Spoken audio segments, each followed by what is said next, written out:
Hey y'all, Justin with Kayak Catfish. Well, it is sunrise on the Tennessee River, and I would gladly show you that sun coming up, but unfortunately it is behind them trees over there.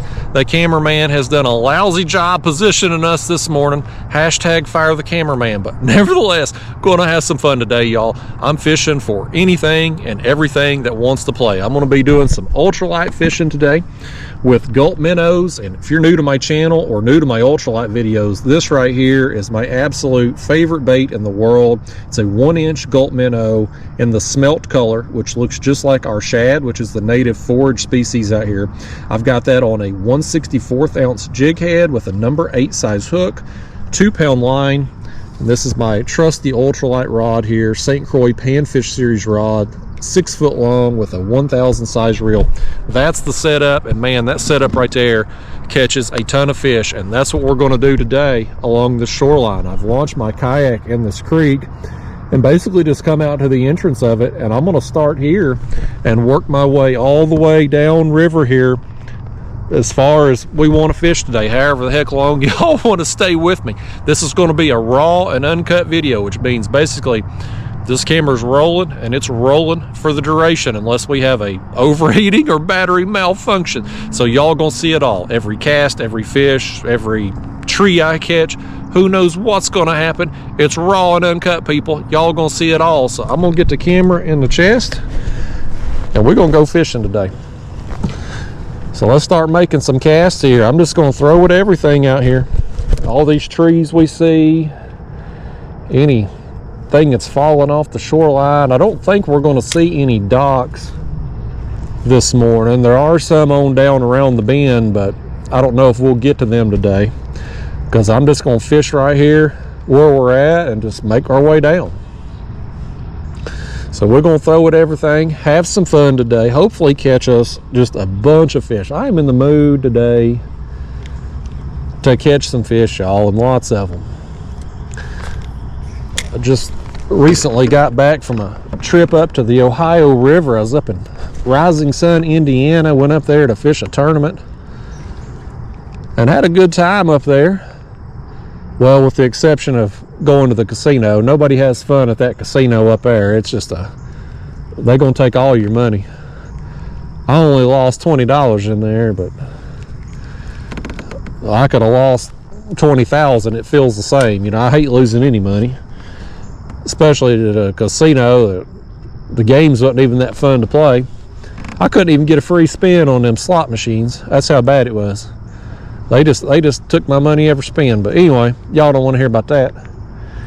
But I was up there doing some catfishing, and I got home and took me a little siesta from fishing, let the body rest a little bit, and now I'm ready to get back out here today, and I'm just in the mood to do some ultralight fishing, y'all. I've hit the catfish hard lately for all these tournaments and stuff I've been doing, and I'm just ready today to just kind of decompress a little bit. Just not that catfishing's particularly stressful or anything, but there's something more relaxing about ultralight fishing. I think I had a fish hit me right then. There's just something relaxing about this style of fishing, at least for me anyway. I just enjoy the heck out of it. So I'm gonna get out here and enjoy myself today, and hopefully those of you that want to come along, you'll enjoy yourself too. I've said it in my other raw and uncut videos, but the goal that I have with this style of video format is to basically bring you with me like we're on a fishing trip in a boat together. You know, just treat it like we were out here on a fishing trip, and hopefully make you feel like that you're out here with me. Hopefully it'll be about as close as we can have to a trip where we were actually in a boat together. If we get on a big school of fish or something, hell, I may need you to come through that screen, help me reel a few in. You know, a person's arm gets tired, you can only catch so many fish before you wear yourself out, you know. We're going to hit all this stuff down through here today, and at some point in time, we will run into some fish.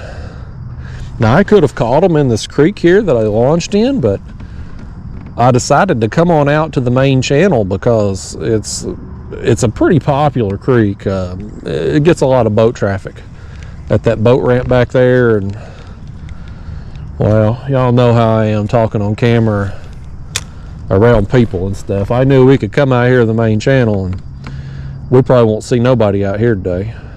Knock on wood, I don't want to jinx it. That's a fish.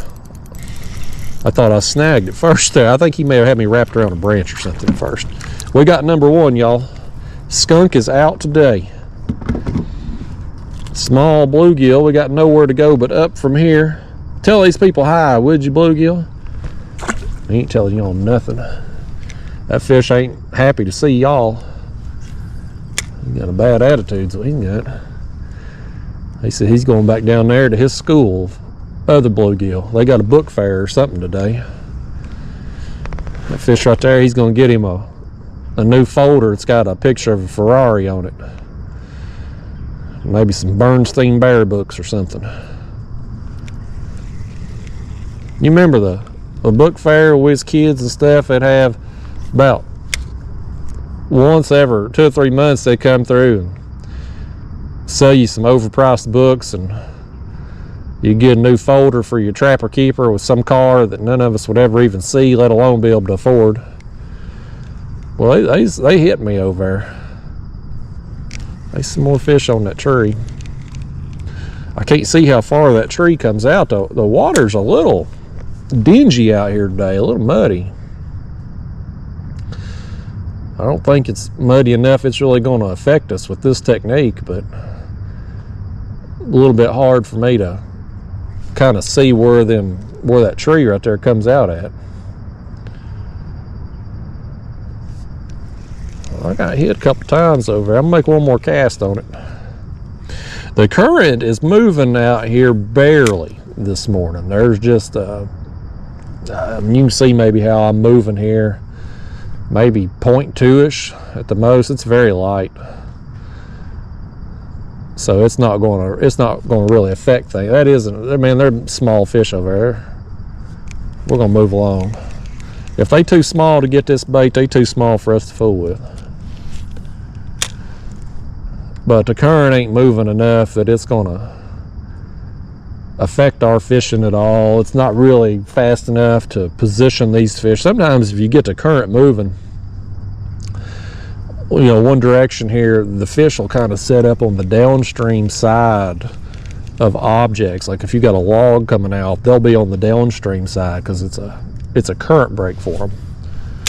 It's a way for them to get out of the current and also to be able to kind of set up and ambush stuff. Here's this one. What we got here? Another bluegill. We'll call this one an orange gill because his throat's orange there. Yeah, fish, we're going to change your name. He ain't happy about that. He's probably worried I'd change his name to Toby. Well, my live stream audience, y'all know I hate that name, Toby. It's like nails on a chalkboard to me. No offense to everybody out there watching whose name is Toby, but I think if my name is Toby, I'd go by my middle name. Definitely don't go by Tobias. That's how you make the name Toby even worse, is go by Tobias. I just offended 2 people in my audience that's named Toby. That might be a stretch. I don't know how many people in this world's named Toby. I don't know how common a name that is. I don't know that I've ever met a Toby in real life. If I have, I've blocked it from memory, just because the name repulses me so bad. Something about that name. Oh, there was another fish and I lost him.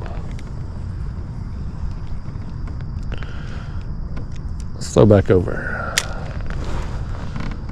We own some small fish right now. There he is. These right here are big enough to get the bait, but any smaller than this, you'll just feel them pecking. They'll still bite it. They just can't get to the hook and the bait too. Hopefully we're going to stumble into some bigger ones as we go down through here. This area here, I picked this area today. Nothing special about it. But I got an appointment today up here in Knoxville. And so this area was convenient for me to fish and then swing by that appointment on the way out of here. Smarter, not harder, people.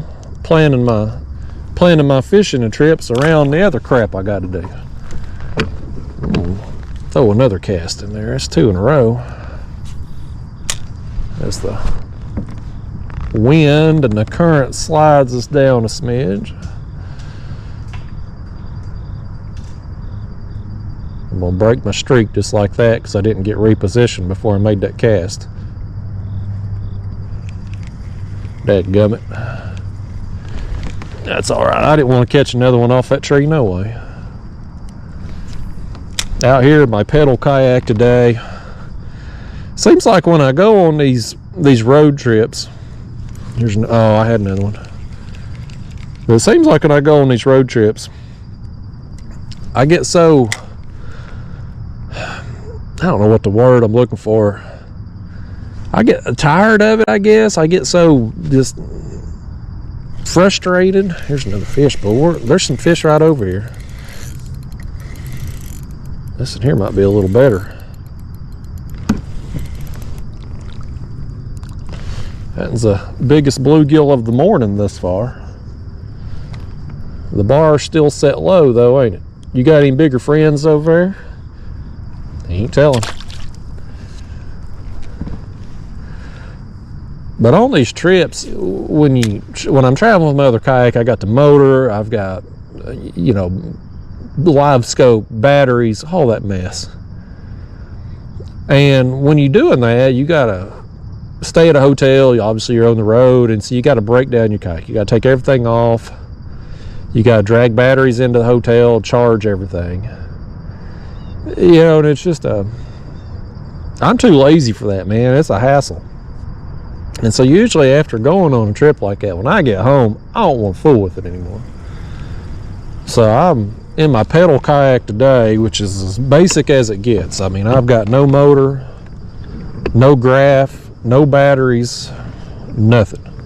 It's me and a fishing pole out here today. Actually, I got 3 fishing poles with me. I got this one that we're going to be fishing with, and I brought my skipjack rods just in case we see any skipjack or white bass busting out here. I don't know if we will, but if we do, we're prepared. But it's nice just to get back to simplicity. I appreciate things that are fun and simple, just as a general rule in life. But it's especially true when I've been on a trip somewhere and had to lug batteries up to a hotel room. You can guarantee too, I'll tell you this, when you stay in somewhere and you got batteries to carry in, you can bet your hind end they're going to put you on the 3rd floor. And the elevator's going to be slow as molasses.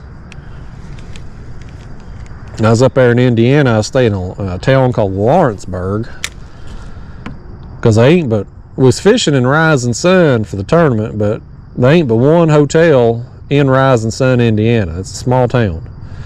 And that hotel is at the casino. And as lousy a casino as it was, that thing was booked solid for about 3 years straight. I mean, you got to put in a reservation. If you want to stay up there on a weekend, you better plan your trips out about 3 years in advance, because they got a monopoly on the market up there. So I was up in the next town up about 30 minutes away on Lawrenceburg, and I was staying at the Comfort Inn. And I've stayed at some Comfort Inns before. I stayed in one in North Carolina last month, and it was a nice hotel. I mean, nice as you're going to get for a Comfort Inn, but it was nice. This one though, woo, rough. Hotel elevator was just so slow. So I was lugging them batteries up 3 flights of stairs. and still beat the elevator up there. But now that I'm home now, by gosh, I'm gonna put a little time into this kayak, just to enjoy myself. Simple times. And today we're gonna enjoy some simple fishing. We got another one right here. It's another small one, but it's a tug on the line, man. That's what I want today. I'd like to. Oh Lord, we've lost him. Come here, fish. Come here now. At least I ain't got to worry about him putting a fin through my foot today. I got my boots on right here. Get out of here, bluegill. We've reached that point in the year now. You know, we into September here now. On the morning hours, we're getting a little cooler. It's, I think, around 60 this morning, which is a shock to the system when it's been 70 lately in the mornings. So I had to put my boots on. I wasn't coming out here in flip-flops today. Not this morning. That's a little better one here now, by gosh. All right. This is the biggest one of the morning. This is what we want to see today. You more the size we looking for right here, bluegill. And that's 2 in a row for those of you keeping score at the house there on the streak. The streak meter. Take a pliers on that in there, fish. There we go. Oh. Well, he gone just like that. All right, well, let's sneak back up here. Let's see if we can get 3 in a row. You think we can? We're gonna find out, ain't we? There's a squirrel over here behind me in the woods. Man, I thought somebody had me, y'all. I thought somebody had snuck up on me.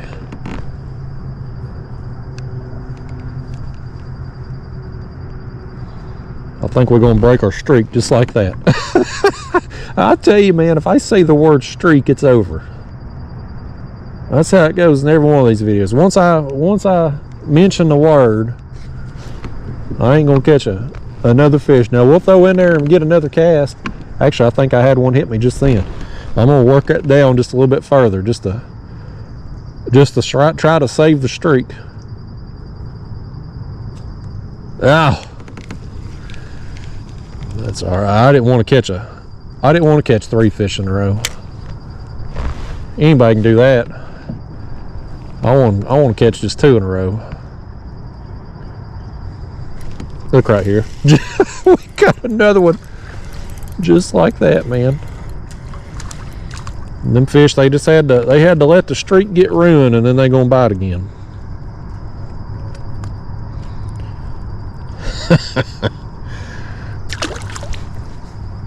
I tell you, fish like that, you know, a lot of people wouldn't get excited about bluegill that size, but to me, it's fun, and I like doing this style of fishing. I've said it so many times, but it's fun, it's relaxing, it's easy. You know, I'm not doing anything when I'm casting this bait out. I'm barely working it at all. I'm just basically letting it sink down. And as it falls down through the water column and into this brush and trees and stuff, it's along the shoreline here, these fish see it and they just jump out there and get it. And this ultralight rod, it's sensitive enough. Even them small bluegill, I can feel that peck, that thump when they suck that bait in. Sometimes you don't, you know, depending on how light the bite is, or maybe if the wind's blowing, you may not feel it, but you'll see your line twitch, or your line start swimming or move, and you know you got one on. But I felt them fish that we've been getting this morning now, they hitting it pretty aggressively today.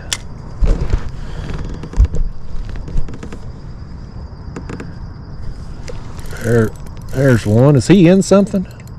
Okay, there he comes. I was like, he's either in something or he just got a little bigger. Come up here, fish. That's another nice one right there.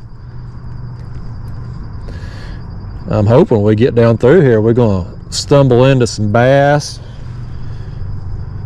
That's a pretty fish right there. He's probably in that 6-inch range. Look at him. He's got his fins up. He's trying to flex on you. That fish wanted you to know how masculine he is, by gosh. That's like a Baney rooster puffing its chest out right there. Like a peacock spreading its tail feathers.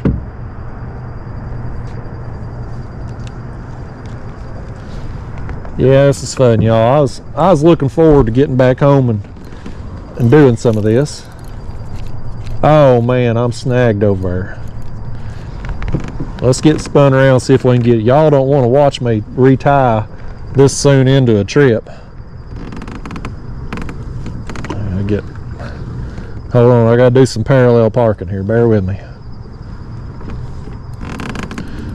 We're gonna try to get this back. We're gonna spook every fish over here, but that's okay. We got plenty more to catch down through here. As aggressive as these fish are, I think we're gonna catch them just all the way down through here on this bank. But I'm hoping we get on some bass, or crappie are always a welcome surprise.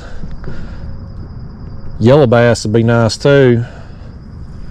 I got my cooler with me just in case we catch anything. There it comes.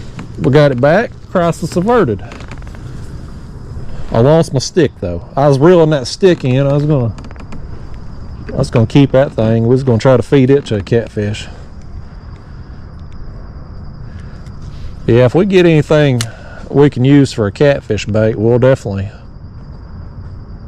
keep it. Throw it in the cooler, and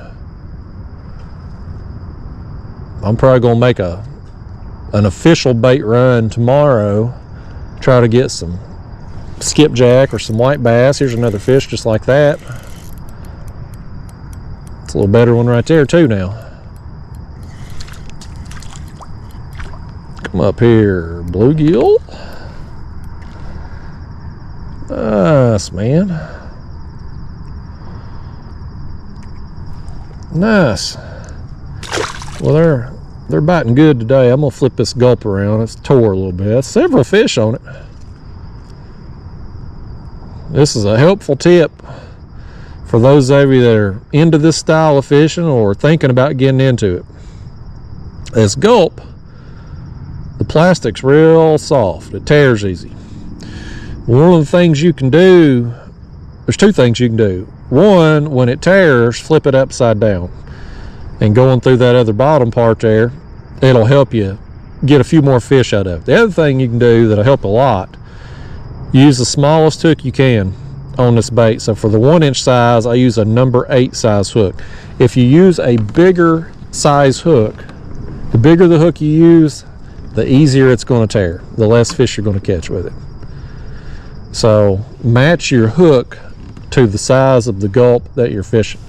Now, if you throw in a 2.5 or 3-inch size, you can use a little bit bigger hook because they're a little bit thicker plastic. But the 1-inch size, number 8's about as big as you want to go. Oh, I lost one right then. Let me let it sink back down there.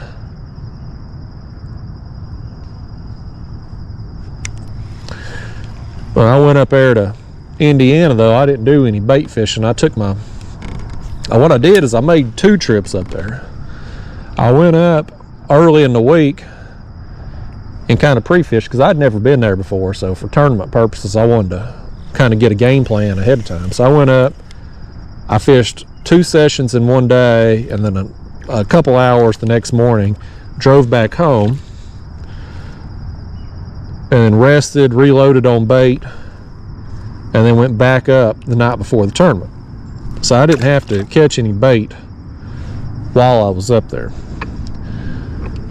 So I was really looking forward to getting back home and doing this. I would have, if I'd been staying up there all week, I'd have took my bait catching stuff with me, probably took this rod with me, and we'd have done some ultralight fishing up there. But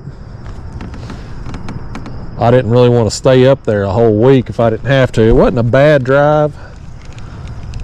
It was 4.5, 5 hour distance depending on the traffic, so it Wasn't terrible. It's good to be home though. Sleep in my own bed. Get back out here and be in a situation where I can fish and go home afterwards. It's a lot better than going back to a comfort inn somewhere.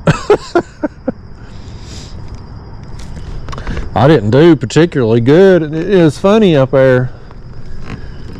Well, my tournament video, probably be the video right before this, unless something gets out of order with my uploading. But my pre-fishing days up there, I did pretty good. Here's another fish. I got on some fish and got some decent quality fish. It's a decent bluegill right here too, man. Look at the orange on this thing.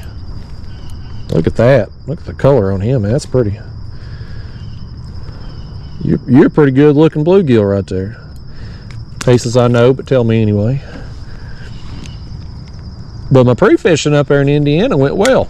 I got on fish right away, got some decent fish, and I went out there on tournament day, and totally different story, man. It was covered up in boats. They had a catfish boat tournament going on at the same time. They had 184 boats in it, plus several people from our kayak tournament had used the same launch that I was at. So I mean, it was littered with boats out there, and I caught some fish, but I didn't catch anything of any size. Nobody really did. I mean, it was, I think 92 3/4 inches won the tournament. That was 3 fish. So 30, I think it was 34 1/4 inches was the biggest fish. There just wasn't a lot of big fish up there to be caught on tournament day. It was tough.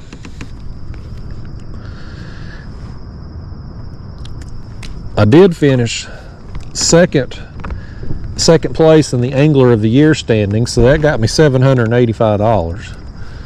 So it wasn't a total loss going up there. I did basically pay for my trip with that, my expenses and stuff. So plus I had a couple of my channel members help me out too. They're real nice of them. So it ended up being regardless of how the videos play out, it'll still be a profitable trip going up there. But I wish I could have done better in the tournament. I just had high hopes, I did so well on my practice days. I thought, man, I'm gonna go up there and just tear it up in the tournament, and it just didn't pan out. A lot of them that live up there say that the fishing on that stretch of the Ohio River is just not any good because of all they got like commercial fishing and stuff up there, and they take a lot of them fish out, and then they've got these pay lakes. And if you're not, those of you who watch my videos that are into catfishing, you've heard of pay lakes, you know what I'm talking about. But those of you that have found my channel through the Ultralight videos or other styles of fishing I do, there's a pretty big controversy in the catfish world with the pay lakes. These pay lakes are basically ponds, and what these pond owners, these pay lake owners will do is, we got another fish here. What they'll do is they'll pay people, they'll buy fish from people who get them out of public water. So for instance, they'll come and fish the Ohio River. Some of them do it rod and reel, some of them do it with commercial gear, but either way, they'll catch those bigger trophy class fish, take them out of the public water, go sell them to the pay lake owner, and they'll put them in those ponds for people to catch during their little pay lake tournaments and stuff. And it's terrible practice for a couple reasons. One, the fish die. They can't survive in them tiny ponds, so they don't live very long.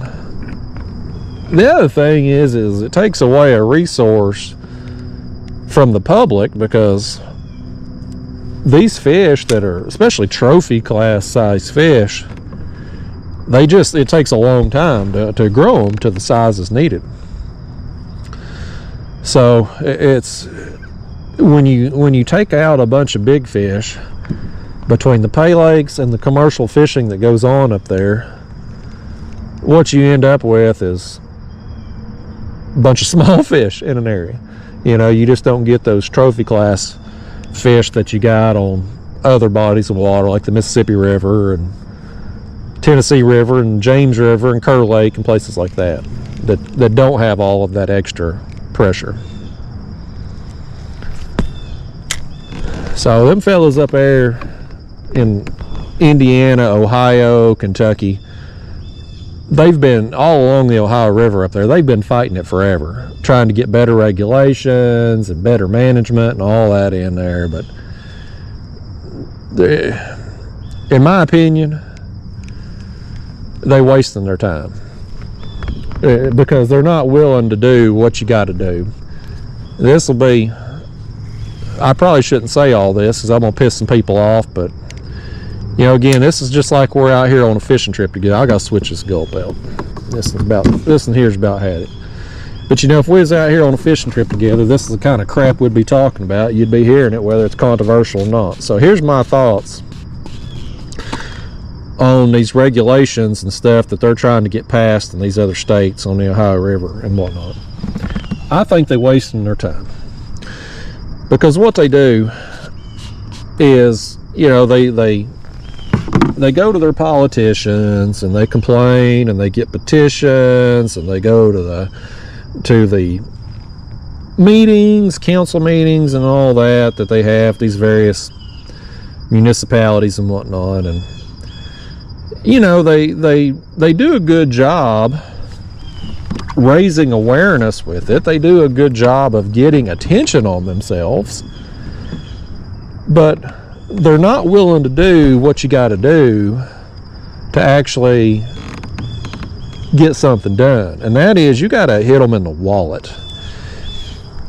Here's the thing. So, like, you know, they go up there and they bring all this data, and you know, they complain and they make their voices heard and all that, but when you get right down to it, it's whether you're running a business or you're running a government, it's all about the money, right? I mean, that's how it goes. Well, these commercial guys, the commercial fishing industry, I mean, they're obviously they're buying their licenses, they're paying a bunch of money. You know, their stuff's getting taxed and all that. They're putting a lot of money into the system. So the politicians don't want to, you know, they don't want to upset them, right? Well, because they don't want to lose that money. Well, the fishermen are also putting a lot of money into the system. They're buying fishing licenses. They're having these big tournaments. I mean, like I said, that tournament up there, the boat tournament where I was at, 184 boats. Now, yeah, a lot of those people maybe live there. They're able to drive in from their homes, but you get people like me that's coming from out of state. Well, we got to buy gas in their state. Once we get up there, you know, we got to refill. We got to find a hotel to stay at. We're going to eat at the local restaurants. You know, we're pumping a lot of money into the local economy, and then also the state too, because we got to buy out-of-state fishing licenses, which every one of these states has got a ridiculous price on the out-of-state licenses. So, you know, we're pumping all that money in. What they need to do is go to these politicians and be like, look, and it would take it would take, oh man, I've got myself snagged while I'm talking to y'all. But it would take almost like forming a union, really, between the tournament directors, just forming a pact to, there, we got it free, to basically just say, look, local governor, mayor, politician, whatever, we need these changes in place. You know, these people, these commercial fishermen, these pay lakers, they're robbing our resource. If you're not going to do anything about it, we're done putting money into the economy. We're not going to have our tournaments until you do something about it. Here's a little sunfish. That's a green sunfish. Look how pretty he is. You're a pretty little thing. If I had my bait tank, I'd take you with me as a live bait, sunfish. It's your lucky day, though. You're going to get to go free. Because he don't feel lucky. He just got a hook in the jaw. But if these tournament directors banded together and be like, look, these big tournaments that they have every year that bring in hundreds of boats, like, we're going to stop doing that for 1 year, 2 years. And let these politicians see how much money that gets lost by people not coming in to fish these tournaments. Because then not only, and this is the downside of doing this, the local businesses that depend on that tourist money, they would get hit in the wallet. It would negatively impact them for a year or two. But once you had those people on your side, once you had not only fishermen going to these politicians, but you also had the local business owners, the mom and pop restaurants, the gas stations, the hotels, not in Rising Sun, Indiana for sure, but the other towns in the area there, the hotel, once their business gets hurt and they all start complaining, well then, that's going to get something a little bit more done. But the way they're going about it now, by just complaining but yet continuing to pump money into the system, well, why should the politicians change anything? Because they know all they got to do, they'll listen to you complain, and we're going to do something about it, but they know you're still going to spend the money. So they're going to get the money from the fishermen. They're going to get the money from the commercial guys. The local businesses, the local economies, they're not being affected. So it's like, why the hell change anything? So, I don't know. That's my philosophy on it. I just, if you want to affect true change in anything in life, you got to disrupt the money flow. And again, it is unfortunate. To do it right, you would have to potentially hurt some small businesses up there for a year or two until you could show a true loss to them. But if they want to have big fish back on that stretch of the river, because I'll lose a fish right there, that's what they're going to have to do. Otherwise, it's just going to continue to get cleaned out between the commercial fishing and the pay lakers. That's the way it's going to be. It helps the other states though, because all them people up there around the Ohio River, they come down here and fish all the time. If they want to get a big fish, they come down here. Usually if I see another catfisherman out on the water here and they talk to me and stuff, it ain't never a local around here. It's always somebody from Kentucky or Ohio or Indiana. It's somebody that's driven down here, and they come here because they ain't got the trophy fishing up there. I mean, sure, the Ohio River, it's a big river, and the closer you get to the Mississippi, obviously, the better the fishing gets. A lot of them fish will move out of the Mississippi River and that, but there's stretches of the Ohio River that's just, it's a needle in a haystack to find a big fish. But that's my opinion on it. It won't be popular, but any of y'all out there that's objective and got any kind of mind for business, I'm inclined to believe that you will agree with me that if you want to affect change, if you really want something to get done, you got to hit them in the wallet. I hit this fish in the mouth is where I hit him. He ain't happy about it either. Look at that look he's giving me. He's giving me the stink eye. I'm gonna have to get the pliers on him here. That's not deep, but it's deep enough. Give me it back, fish. I want that jig back now. We've been fortunate thus far. I ain't lost one. We've been snagged a couple times, but we've got it back.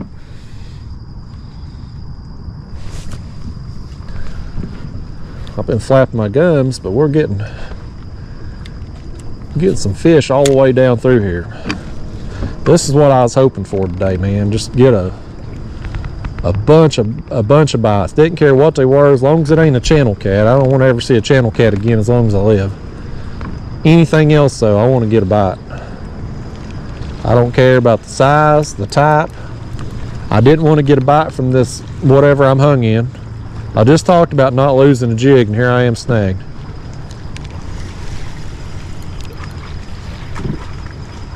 Let me sneak over here to it as this boat wake comes through.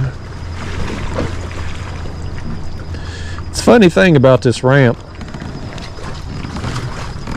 Oh, come on now, let me have that thing back. Come. It's a funny thing about this boat ramp here in this creek. There's a bunch of people that will stay back there and fish the creek itself. And then the people that come out to the main channel, they run off in every direction. But you know what I never see? Anytime I fish out here, I do some catfishing out here, I don't know, 5-6 times a year probably, out of this ramp. I never see anybody fishing along the bank here outside of this creek, ever. I don't think I've ever seen anybody fishing it. It's like they either in the creek or they run off a million miles in the other direction, but this area, it never gets touched. So I just come out this creek and turned, and there's a bridge up here on the other side. So that's why I decided to come here, because I knew that bridge noise would drive us insane if I went the other direction. So I just turned, and we're going to work down through here and fish for 3-4 hours. And then I'm going to swing by my appointment on the way home, since I was already up here. Again, smarter, not harder, people. Planning my trips around regular life stuff. Out here, fish.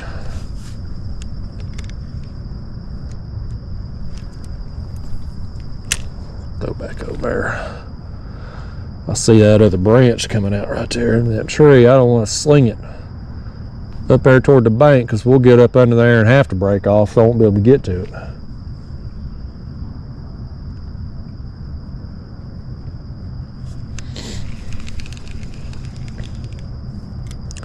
But for those of you who's been watching these raw and uncut videos from my ultralight trips, I sure appreciate you.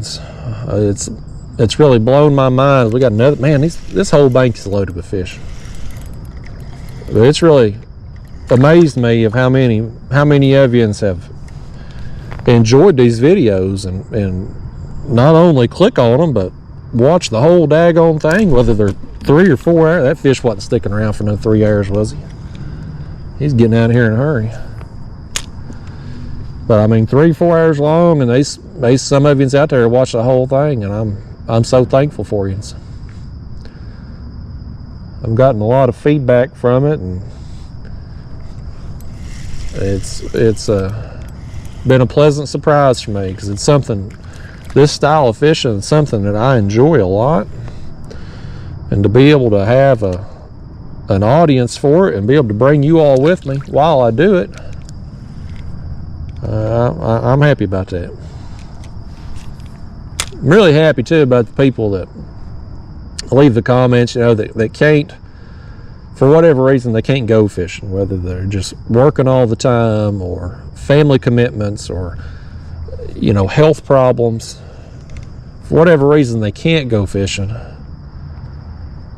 A lot of them comment and say, like, this is the next best thing for them, that they're able to kind of come fishing with me through these videos. That makes me happy. Oh, we got a bass here finally. We got a little small jaw. I think that's third fish in a row right there too, if I ain't mistaken, as he pops off the hook. Come here, Smalley, I'm gonna let you go now. Before you quit that, before you hurt yourself. You're gonna knock yourself silly now. Oh, come here. Show yourself off right there. Oh, he gone, man. Throw back over there. We've come to a rest right here. We got this is the river version of a rest stop, like out on the interstate. It's gonna just hold us right here in place for a minute. The current's light enough, it don't matter that I'm setting up on it. We ain't gonna flip or nothing. So we got fish number 4 here in a row. We're streaking. I said the word. It means we ain't gonna catch one on the next on the next cast. And I'm just going to stay parked right here for a second till we get done fishing this area. This is nice. Nice of that log there to give us a rest stop. The bathroom here at this log is probably cleaner than any of them along the interstate too. I didn't have to stop at any rest stops going to Indiana. There's about the halfway mark between my house and Rising Sun. There's a Buc-ee's up there. I think it's in Richmond or Richland, Kentucky. Here's another fish. 5 in a row. Cinco. Fish that's Mexican for 5. This fish right here don't speak no Spanish. This fish right here speaks Taco Bell. That's the only Spanish he knows. Oh, fish right there now. He about caused me to lose our place here on our rest stop. But anyway, going up there, going north, stopped at the Buc-ee's. If you ain't never, I don't know how widespread Buc-ee's are throughout the United States,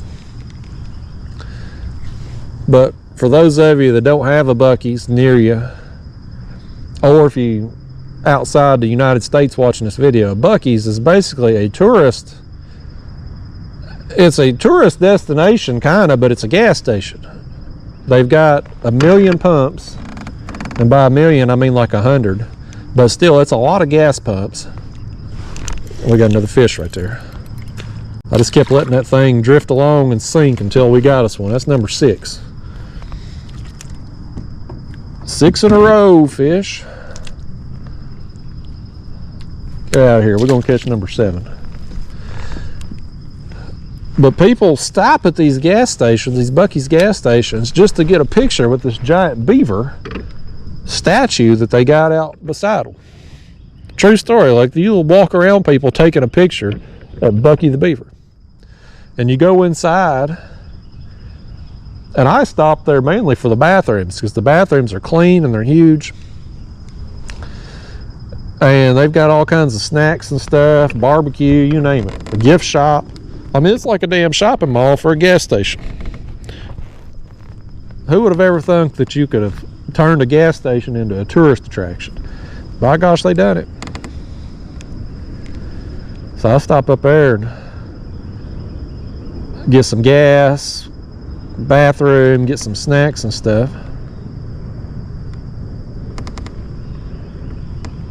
I think we're about to break the streak here.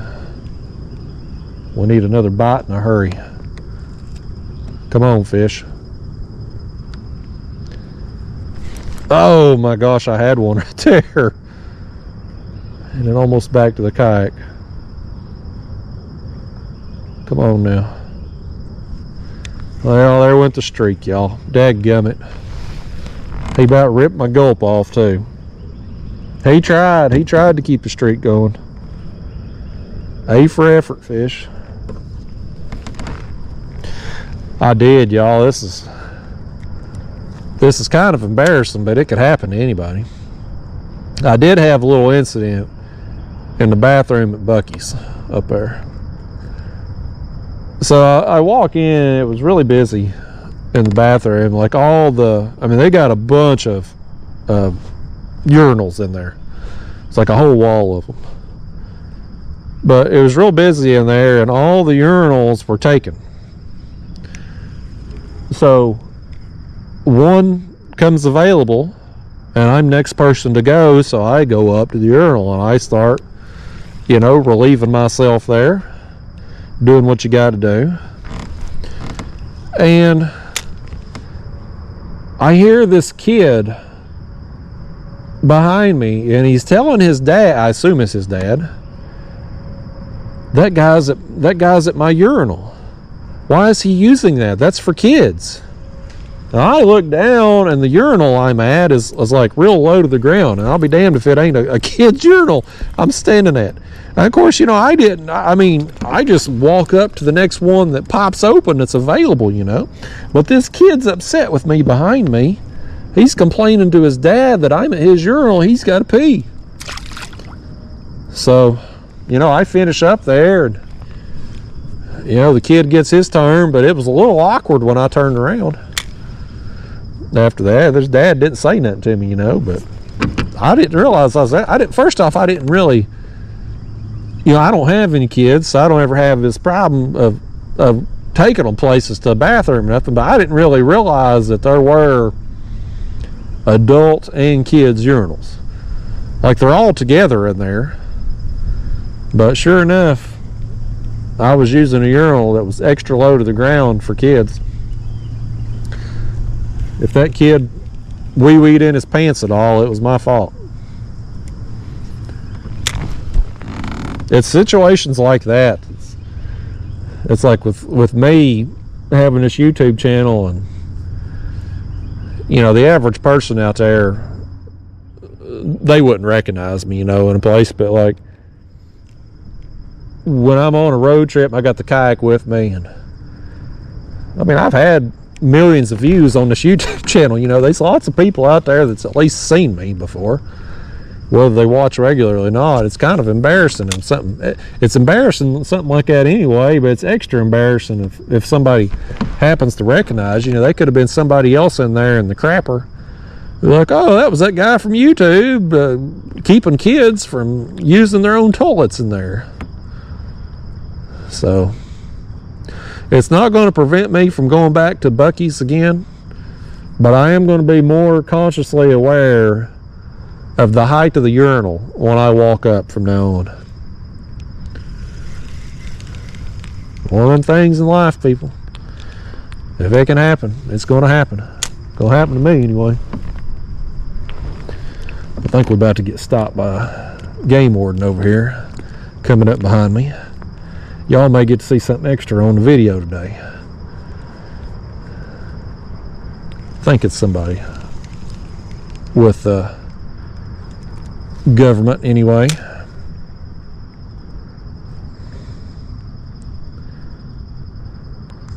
See if I can get me another fish here first, though. We were on a good streak right there, and then it just... Morning. I'm good. How are you? Uh-huh. Yeah, that'll be fine. All right, I appreciate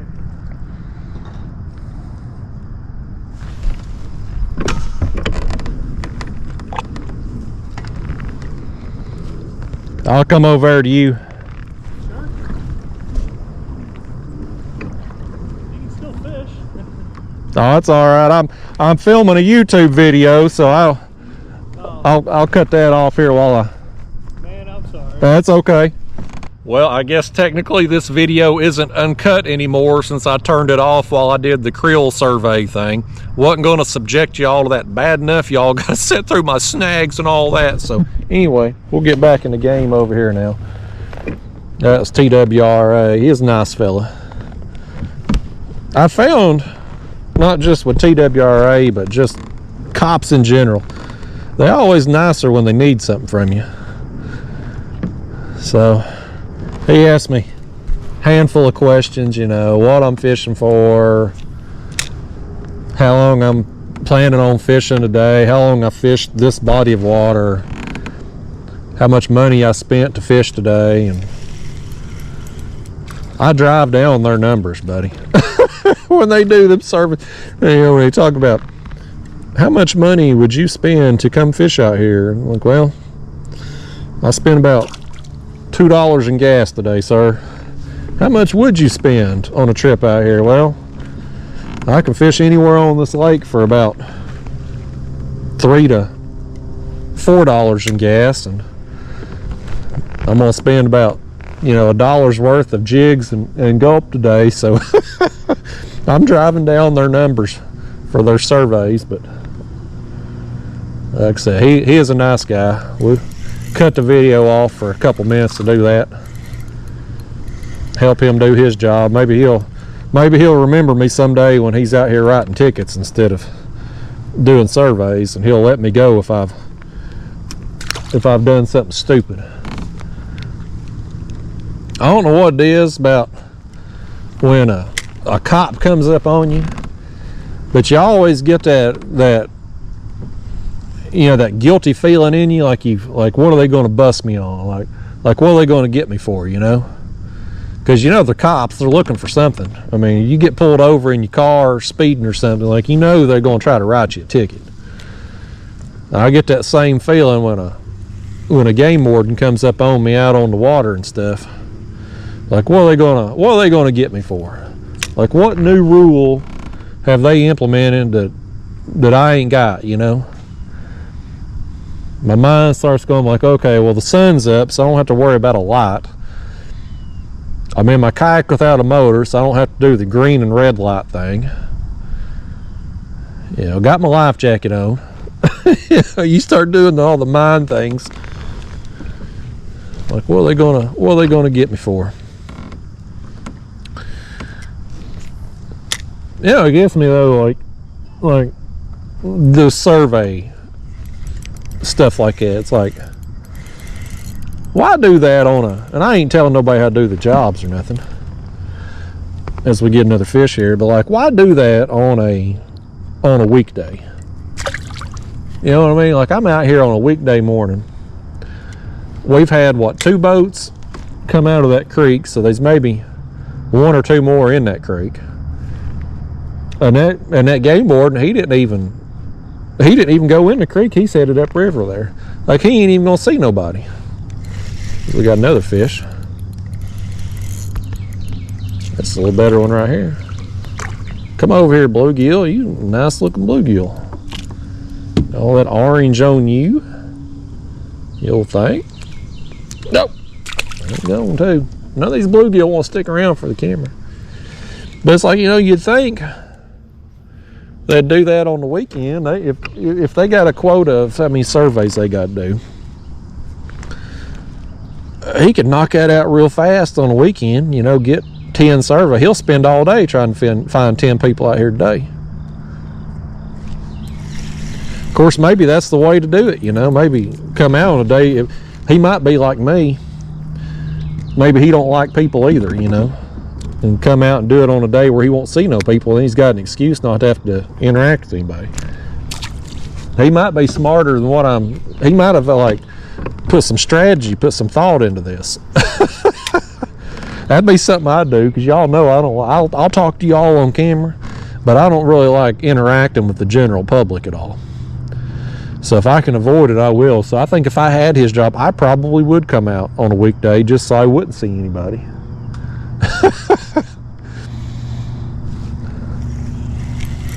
That's fish. It's like, that don't feel right. I think that's number 4 in a row too. I ain't gonna say the S word because we'll ruin it. Well, that's another orangish bluegill right there. Look at him. That's a pretty thing. Bait it just deep enough, fish. I gotta go in after it. Give me that thing back. There we go. He didn't eat it deep enough to cause any. Well, maybe he did there. He's bleeding a little bit. Get out of here, fish. Don't be bleeding on me. That right there, boy, he's in trouble. I think that right there is going to be a meal, easy meal for a bass or a turtle. Yeah, folks, I'm still going to label this video raw and uncut, even though it was technically cut. He didn't stick around long, maybe 5 minutes or so. Didn't cause us too much time. He said he likes using this Gulp too. He said he was fishing a redfish tour tournament series, and they were using, not this 1-inch size obviously, but he said they were using the Gulp though. It's a good bait. It's definitely my favorite ultralight plastic for sure.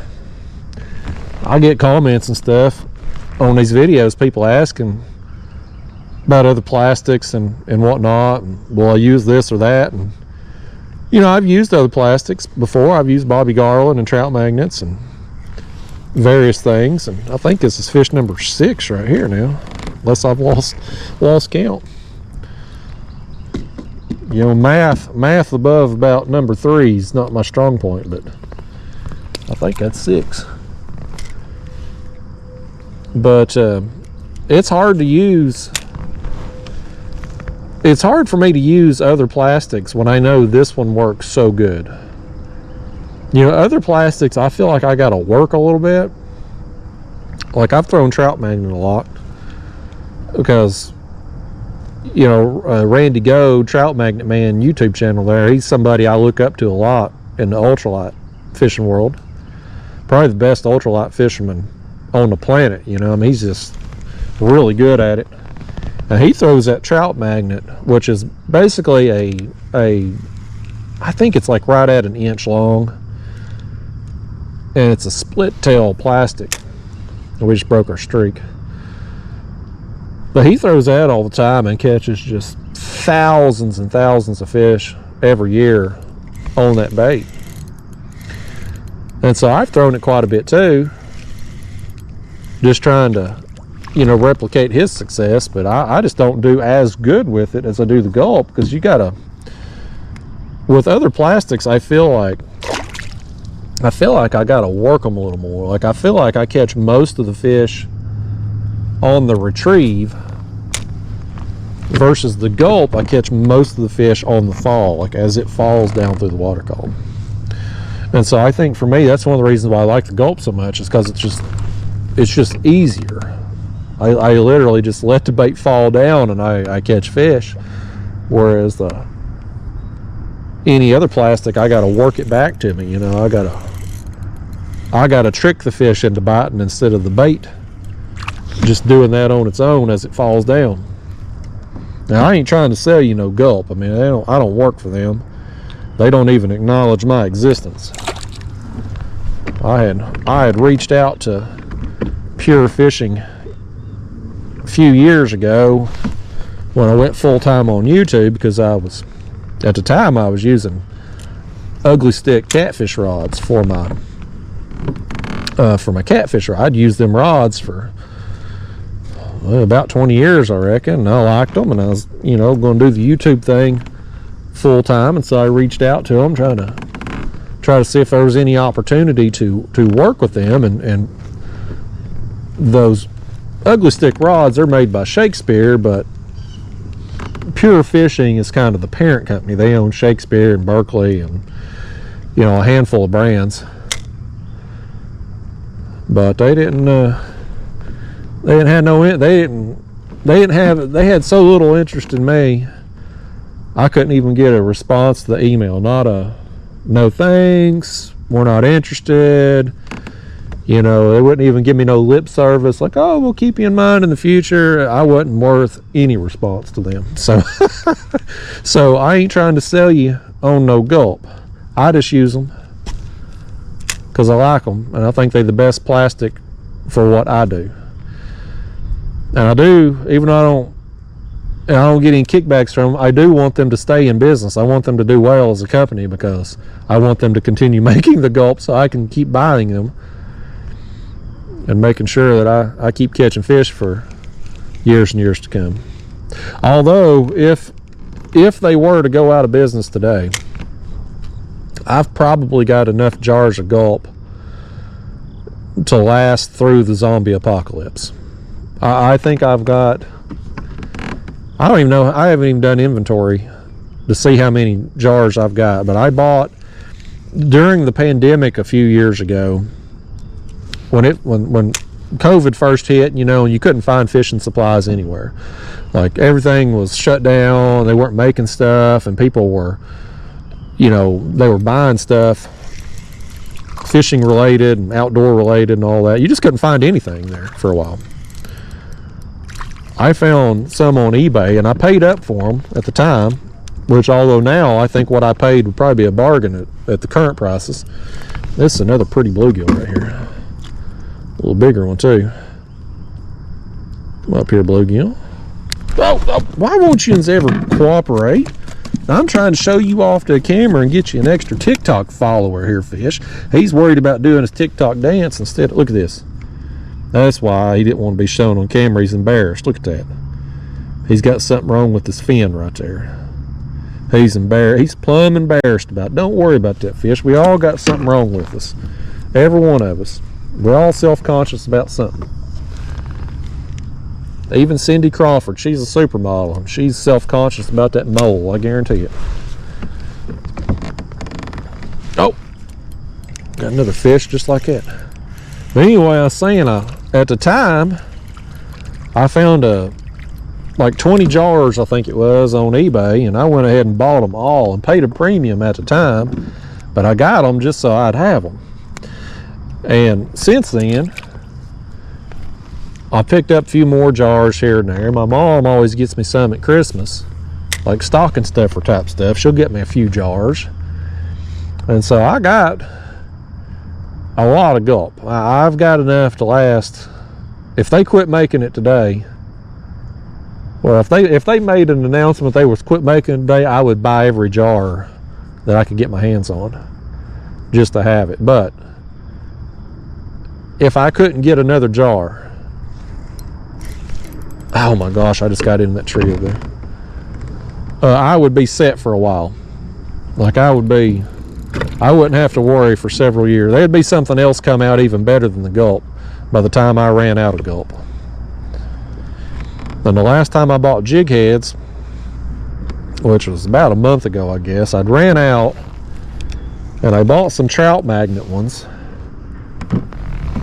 And they were the wrong size. Like the trout magnet jig heads, like the brand, the trout magnet name brand jig heads, they're supposed to be 1/64 ounce number 8 hook. Well, the ones I bought were not 1/64 ounce, and they did not have a number 8 hook. They looked more like a 1/32 ounce size, and I'm pretty sure the hook is a number 6 or number 4 size.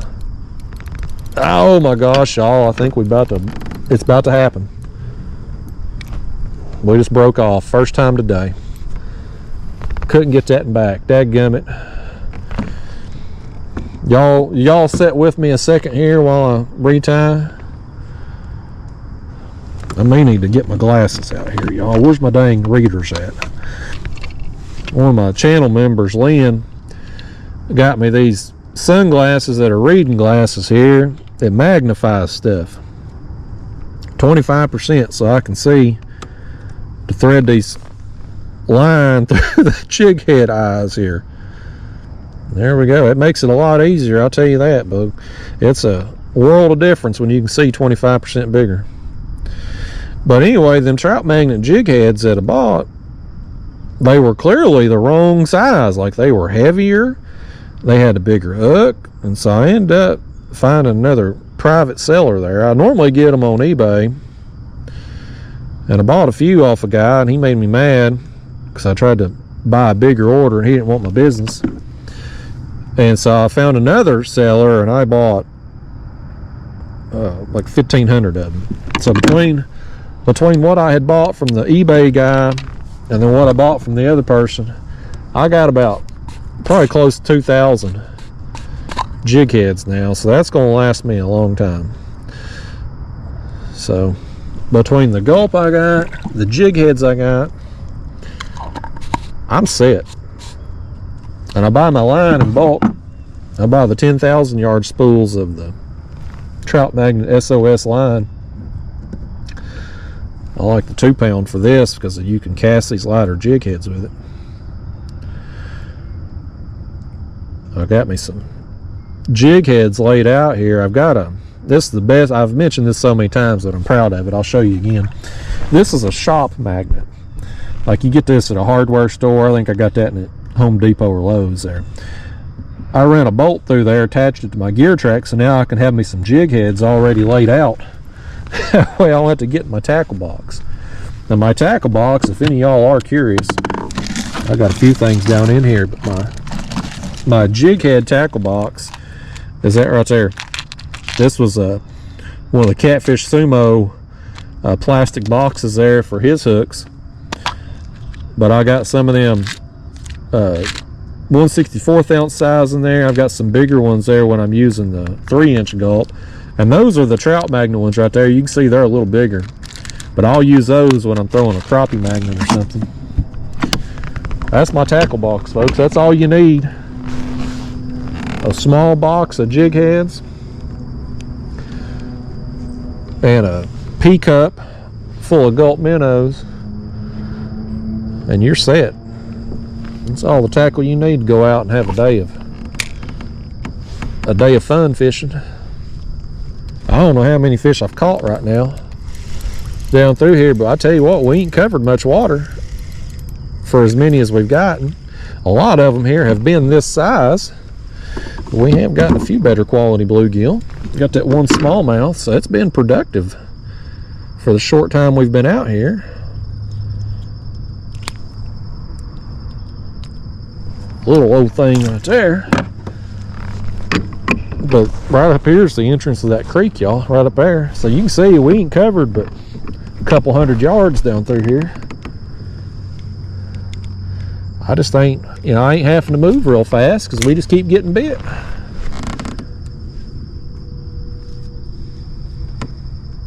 That's what I wanted. I wanted a day where we come out and just get constant action, That's what I wanted. My last ultralight trip was over to Chilhowie Lake, which is at the foothills of the Great Smoky Mountains. A lot colder water up there, super clear. I went over there and caught several smallmouth. Oh man, boy, that felt like a fish, but then it just locked up. Y'all might be watching me set through. Y'all might be sitting through watching me. I can't get my words out now. We may be about to break all. There it come. That was a fish. I had a fish on, and then he got me wrapped up in something because he about ripped the Gulp off. I thought it was a bite at first. Anyway, I was saying I went over there to Chilhowie. Only my second time ever fishing over there, but I had a productive day on the smallmouth. I think I got like 12 or 13 smallmouth, but just couldn't get anything going with any bluegill. I only caught 3, and they weren't even real bluegill what I caught. They were like red-breasted sunfish, and I only got 3 of them in 4 hours. So I'm gonna try to get back over there at some point in the near future and maybe throw the 3-inch size Gulp and try to target smallmouth just specifically. I catch them on the 1-inch size, but if I was going out just specifically targeting bass, especially if you're trying to get a little bit bigger quality fish, as I've got me a piece of grass on here. That's a trophy catch right there, ain't it? But that 3-inch will eliminate. The 3-inch will do a couple things for you. It'll eliminate some of the smaller fish, because even some of the bluegill that we've caught out here today, they couldn't eat the 3-inch bait and a larger size hook. They just couldn't get it in their mouth. They'll bite it, but they won't be able to eat it. So it allows you to kind of get down to some deeper depths to catch the bass with. And the other thing too is you can fish that 3-inch size down deeper a little easier because of the extra weight on it. The 3-inch plastic is heavier in itself, and I usually use a 1/32 ounce jig head. I've got some of those there that was in that box there I just showed you. They're 1/32 ounce, and they got number 2 size hooks. And that's what I use when I'm specifically targeting bass.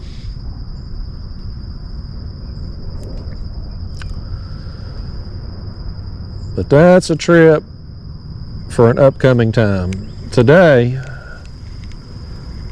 I am happy catching whatever wants to play. And if we see something going crazy out here in the main channel, skipjack or white bass, by gosh, we're prepared for them too. thinking about putting a new rod system on this kayak. I'm probably gonna work on that maybe this afternoon, tinker with it a little bit. This kayak's got, well, it's got 2 molded in rod holders behind the seat, and then I got one up here in the front, which is convenient when you're unhooking a fish. But I'd like to have, right now I've got rod holders on my cooler back there. But I'd like to get a different size cooler for this kayak, because that one don't fit particularly well. And so I'd like to just run like some rod holders across the tank well and attach them to the gear tracks back there. So I think I'm gonna run a board across and then put rod holders on those.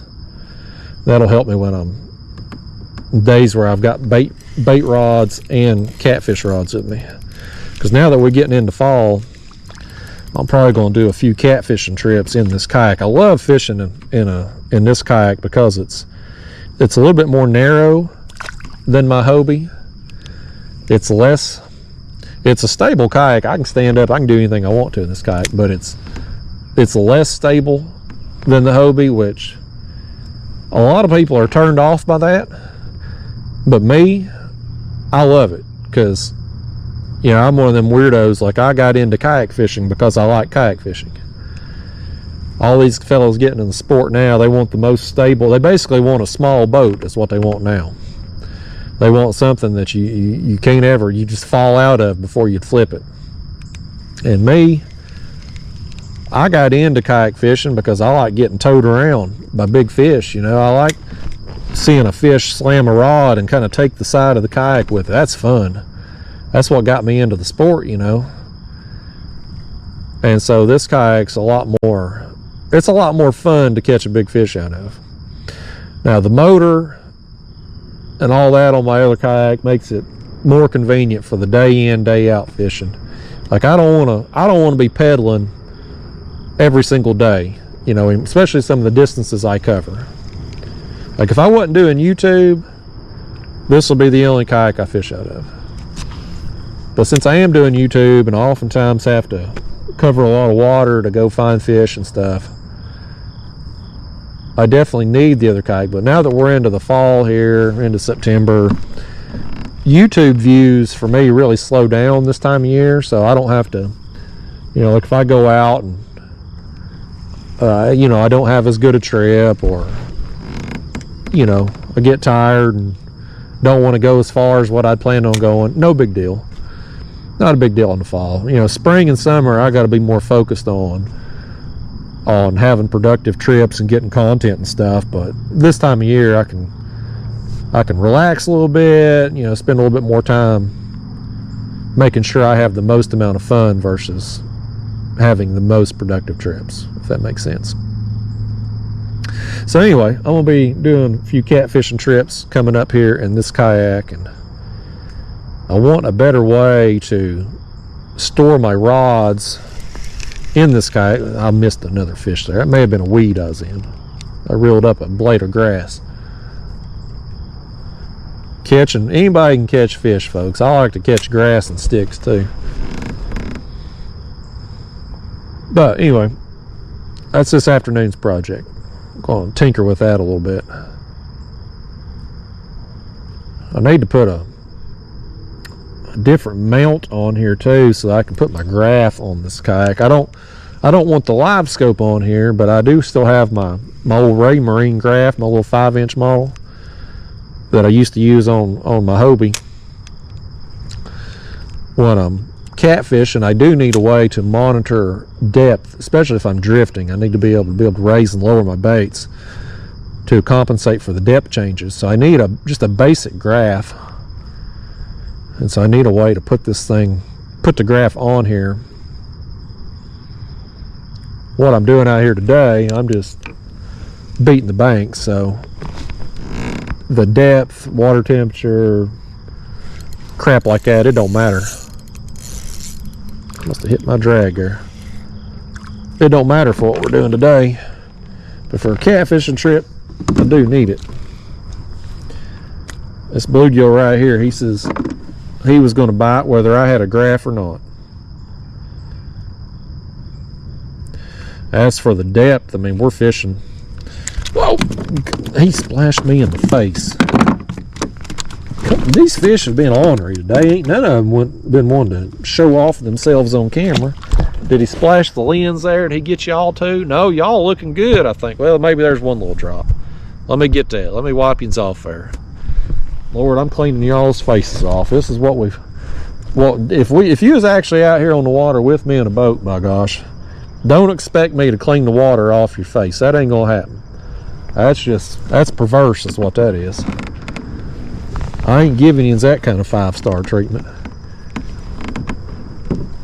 But I'll at least clean the water off the lens. That fish, man. Ornery old things today. I don't even remember what I was saying now. Didn't matter no way. Oh, I was talking about the graphs and stuff. You just don't need it for this style of fishing. I mean, if we had the live scope on here, we could come down this stretch of the land here and be looking around, scanning, and we could eliminate some water quickly. You know, with these fish, all these smaller bluegill, we'd have passed them up, obviously. And we'd eventually found a tree down through here that probably has some crappie on it, maybe some bigger bluegill. We'd see the bigger marks on the live scope. And so, you know, there's pluses and minuses to that. You know, you can obviously eliminate a lot of smaller fish that way. But for me, this is fun, partly just because of the anticipation, not knowing when you're going to get a bite or what's going to bite. It's fun. It's its own level of excitement. And you know, this fish right here, he'd have never got on this video if I had live scope with me, because I'd have probably passed this area up. So he's extra thankful that I'm not using it today. He's so thankful he ain't gonna give me that hook back. Lord, you wasn't coming free, was you, fish? There we go. Good golly, that's a permanent piercing right there. One of them fish he's gonna be wearing that hook around like a nose ring, like some of these little teenage girls now. It's got them, I don't even know what you call them. They look like, you remember, well, I'm aging myself here, but when I was a kid, one of the toys that was popular in my day was Ninja Turtles. And there was the bad guys on the Ninja Turtles. There was Master Shredder, and then you had Bebop and Rocksteady. And Bebop was a pig, and Rocksteady was a rhinoceros. But Bebop had one of them nose rings that come out and it like went in one nostril and out the other like a ring. You could just grab it and yank it out of somebody's nose, you know, if you got in a fight with them. But there was that bad guy Ninja Turtle called Bebop.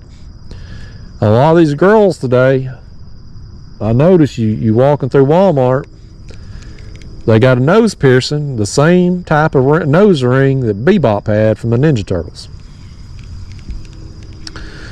I don't know why they want to look like Bebop, but you know the old saying, what's old is new again, or something like that. Everything makes a comeback. One of these days I'm gonna make a comeback too. There's a fish. Boy, he hit it about 3 times. He finally got it out through there. Come up here, fish. When you gonna make your comeback? He says, he's like LL Cool J. He says, don't call it a comeback. I've been here for years. Get out of here, fish. Thanks for the good time, buddy. You never know what you're going to hear on this video. Ninja Turtle references and LL Cool J. We went way back to the 90s on this. Oh, I got hit again. There's a tree coming out right here. It's an older tree too. It's been there a while.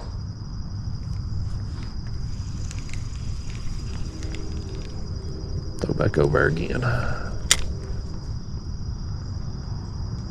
But yeah, out here I don't need to see the depth because we're fishing about the upper part of the water column. I mean, at most I'm letting that thing sink down maybe 6-8 feet.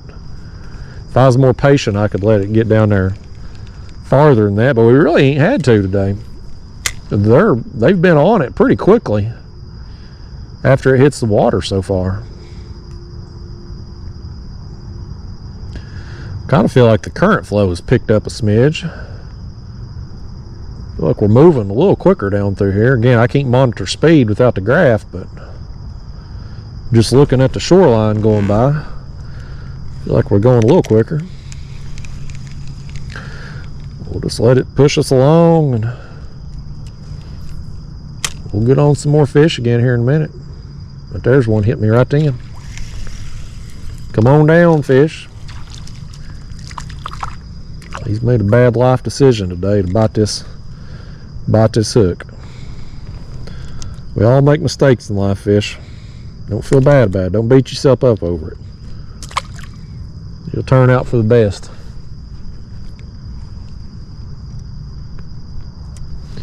Y'all think that krill survey guy, you think he's found another boat yet to ask his questions to? I bet he ain't.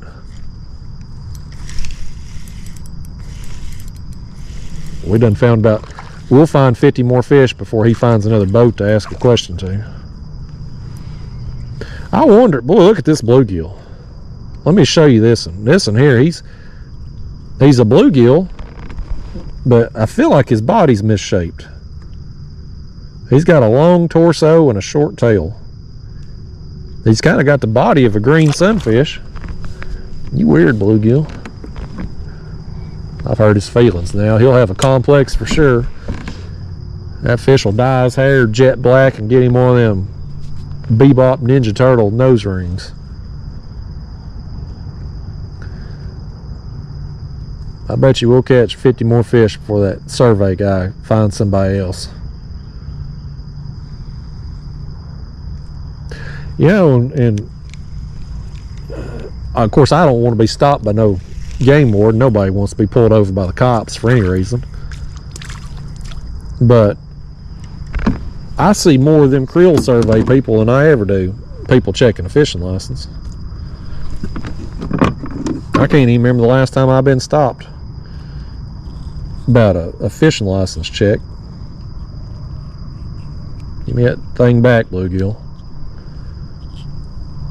Lord, we got one that's 8 deep here, folks. I think we about got it there. There we go. Well, he looks okay. Oh, no, I had blood on that side of the hand. I was like, that there ate it pretty deep. I'm surprised he wasn't bleeding, but I guess he was. I'm gonna flip it up. So I think I damaged my Minnows. I was trying to get it out of his mouth. We're gonna feed that into the turtle down there. I could have kept him, you know, put him in my cooler, but I don't really want any bluegill today. I mainly brought the cooler and the other rods there to get some white bass and some skipjack. At least before I left to go to Indiana, the skipjack was biting real good, so I don't really need any bluegill or anything. If we get anything that's like a yellow bass or crappie or something like that, I'll certainly keep those, but I ain't gonna keep no bluegill today, I don't think. Here's another one. I have no idea how many fish we've caught. Fishing Key Largo will probably, if he watches, he'll tally everything up for us, I'm sure. He does the stats on these videos. He tells me. Put a comment in the comment box. He'll tell me how many fish I caught, how many casts I've made, different species, jigs lost. This is a nice bluegill right here. This one looks more like bluegills. All your friends have been orange gills today. Probably has something to do with male or female, but I don't know. Somebody will educate me in the comments, I'm sure. But yeah, that Fishing Key Largo fella, man, he does all the stuff. He'll even say how many damn commercials in the videos. So I don't know if that's a good thing or a bad thing. I'm just happy YouTube puts a commercial in the video. Help pay for my Gulp minnows and my jigs here.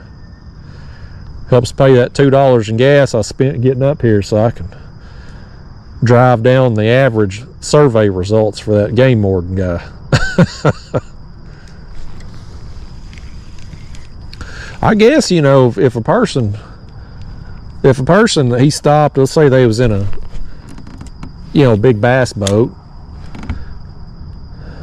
their money they spend on a normal fishing trip between the fuel in their vehicle and fuel in their boat, I mean, that right there is going to be a pretty sizable expense, and then whatever bass lures they bought. I just don't, fishing the way I do, I just don't have any expenses. You know, the kayak obviously doesn't use any gas. There's no motor maintenance on here. I mean, I don't have any maintenance of any kind. I tow it with my car. I got this little Honda Fit compact car, so I get 32 miles a gallon usually on average towing the kayak trailer. So, you know, if I'm like today up here, I'm going to use what, 1.5 gallons of gas maybe at the most. So gas $3 a gas. So I'm, you know, $4.50 today, let's say, in gas, and then however many jig heads I lose and Gulp. So I mean, you know, the trip for me is probably $5. These bass boaters and stuff, though, they're going to be way more than that. Hell, one of their crankbaits alone cost $10.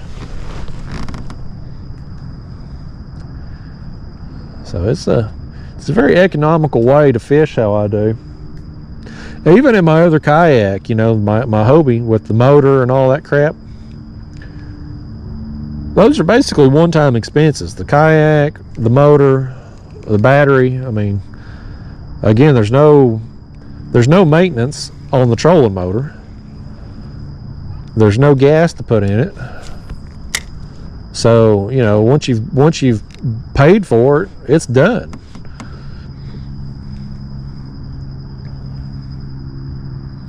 So if you own a budget, kayak fishing is really the way to go, in my opinion. Now, these kayaks are expensive. They keep getting more expensive all the time. This bluegill right here, he said he's going to have to work some overtime to get him a kayak. You're going to tear that Gulp up, fish. Get out of here acting that way. Let's see if we can get one more on that fish, or on that Gulp right there. But, you know, you buy a good quality kayak, you know, get you a used one. It's a year or two old. Buy it from somebody that ain't hardly used the daggone thing. Save $1,000 on the price, and then you've got a kayak that'll last you for years. Won't cost you a dime in gas. You can tow it with a car. Yeah, that's the way to go if you're on a budget. Me, I mean, I could get a boat if I wanted it. I like fishing out of a kayak. I'm one of them weirdos, you know. It's fun. I'm going to have to switch that Gulp out though. That last fish there done it in. Get my trusty pea cup. You see that? It had some mold or something growing on the lid of it there the other day, but I washed this kayak and cleaned off the lid of my pea cup when I did it. I'll tell you this too, while we're talking about washing kayaks, I washed my Hobie as well. This kayak here, the plastic, or the texture of the plastic that Old Town uses on this, so much easier to clean than my Hobie. My Hobie, the texture of the plastic on the outside of the kayak is smooth. So I can take a sponge and just kind of wipe it down, spray it off the water hose. It's easy. But the floor of it and the top of the storage hatch, here's another fish. it's like a rougher texture, and it holds dirt like it gets down in there in that rougher texture, and you gotta put some elbow grease into it. I mean, I gotta take a brush and scrub a daggone thing. Now this kayak here, it's smooth all over, so I can just kind of spray it down, wipe it down with a sponge, spray it off again, and I'm good. It takes me, I can wash this whole kayak in 5 minutes. You know, it's simple. The Hobie takes a while. That's why I don't wash them as often as I should. I do it about twice a year when they get nasty. My Hobie had algae growing in the back tank well where my cooler drains. I mean, the whole back tank well was green. It was just algae and slime. And y'all seen the floor of my Hobie there. I mean, just the last video, I mean, you can see it's just a mess. But it's good and clean now, along with this one. So we cleaned up again. It's as clean as it'll be for the next few months. I'll wash it again in the spring when the pollen gets bad. Okay, there it is. That line wrapped around.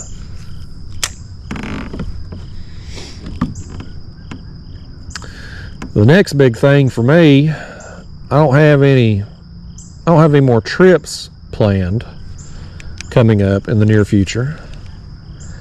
But I do have 2 bass tournaments I got to fish. So we got another fish right here. Boy, he's a hitting him and getting it, ain't he? Come up here, fish. I got a... Ow, boy, he got me in... That's wrong of you, fish, right there. And I didn't need no fin in the hand, gummit. He brought blood right there. I hope he feels bad about what he's done. I guarantee he don't. But I got 2 bass tournaments. They're the classic end of season tournaments for 2 different trails. I fished the bare minimum, which was 1 tournament for each of the trail to qualify. And so one of them is the Watts Bar Kayak Fisherman Club. That tournament will be a 2-day event, or a day and a half really. It's all day on a Saturday, and then like 7 to 11 on the Sunday. Now it'll be 5 fish combined for the 2 days, not 5 fish each day, but like your best 5 fish over that day and a half stretch. So that's one tournament I got coming up. And the other one, as I get snagged, dadgummit, the other one is the Wednesday night, weeknight tournament. I went and fished one of those this year. Again, I'm bare minimum kind of guy. C students run the world, people.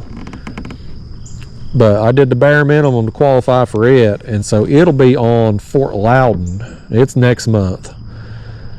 But it'll be Fort Loudoun, and we can fish anywhere on Fort Loudoun that they have had a tournament at this year. Oh man, okay, there it comes. We got it back. I wasn't sure we was getting that in the back, folks, but we got it. Let me back out of here now. But there's a list of ramps that they hit. They hit a different ramp each week on Wednesday night. It used to be a Thursday night tournament. Now it's been Wednesday this year. And so it'll be Fort Loudoun, and it's a 1-day thing. The Watts Bar is 5, limit of 5 fish. I think the other one, I think maybe is 3 fish limit. But either way, I'll be doing some bass fishing coming up here soon. I'm going to try to catch some of them green fish, maybe some brown ones too, maybe.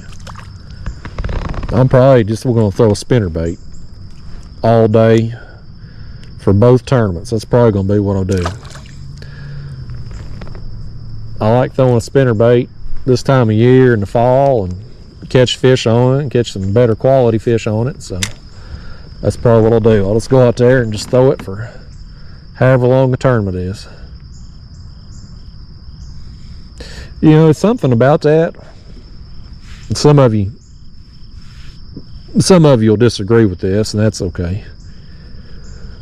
But I think there's something to, limiting your options. Like you take this for instance.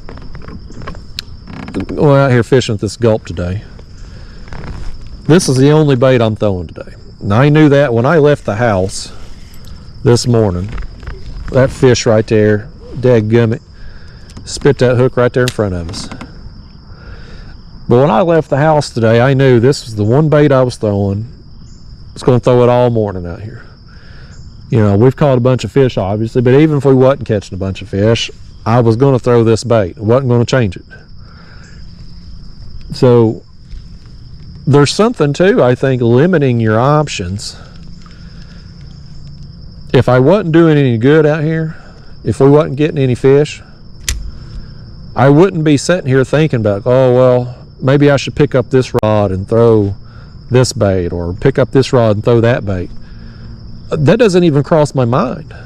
You know, I'm not second guessing anything as far as the bait. Now, if we wasn't catching fish, what I'd be spending my time thinking about was, okay, do I need to make a move? Do I need to let my bait sink deeper? If I caught a fish on a tree but wasn't catching them anywhere else, do I need to just focus on trees? That would be the stuff that I'd be thinking about. As I get snagged, okay, there it comes. But I think when you're, you know, when you're bass fishing, for instance, and a lot of these guys, I mean, they'll have 10 rods laying across the deck of their boat or the deck of their kayak, all of them with different lures tied on. I think you can spend a lot of time throughout your day just second guessing yourself in your lure selection. And I think you waste a lot of time too in a tournament. When I'm fishing a tournament, I don't care if it's catfish, bass, whatever, I want to try to be as efficient as possible. Like the less time that I waste, that was a nice thump. Nice thump right there. That was a bluegill though. Thought that might have been a bass for a second, the way he hit it. Come up here, fish. I'm trying to complete a thought. This fish, he never had a thought in his life. He don't know how to think. Tell him hi and bye, fish. But when I'm fishing a tournament, I want to be efficient as possible. I don't want to waste time throughout the day. The more time you spend that you waste, the less time you got baits in the water. And I think when, especially something like bass fishing where you're actively casting to fish, you know, catfish is one thing because your baits are down and you can keep them down all day long. And you can use multiple rods catfishing. But with bass fishing, you're using one rod, you're throwing artificial lures. If you're constantly putting one rod down and picking up another and throwing a different bait, like, you can waste a lot of time doing that. And so I think just limiting yourself, when I leave the house to go fish these tournaments, and I know, like, I'm throwing a spinner bait all day long, I'm going to live or die by that bait. There's no second guessing myself once I'm on the water, and I'm not going to waste time tying on different lures or putting one rod down and picking another one up and casting it out. And you, of course, when you're fishing different lures and different rods, like, it takes a few casts to kind of acclimate yourself to that bait and that rod, and that could possibly cost you a bite in itself. So I think there's something to that. You know, again, there'll be people disagree, because there's people that say, well, if you're going down a bank here and you come across something you might want to throw a jig on, and you've only got a crankbait in your hand, well, you can't throw the jig, obviously.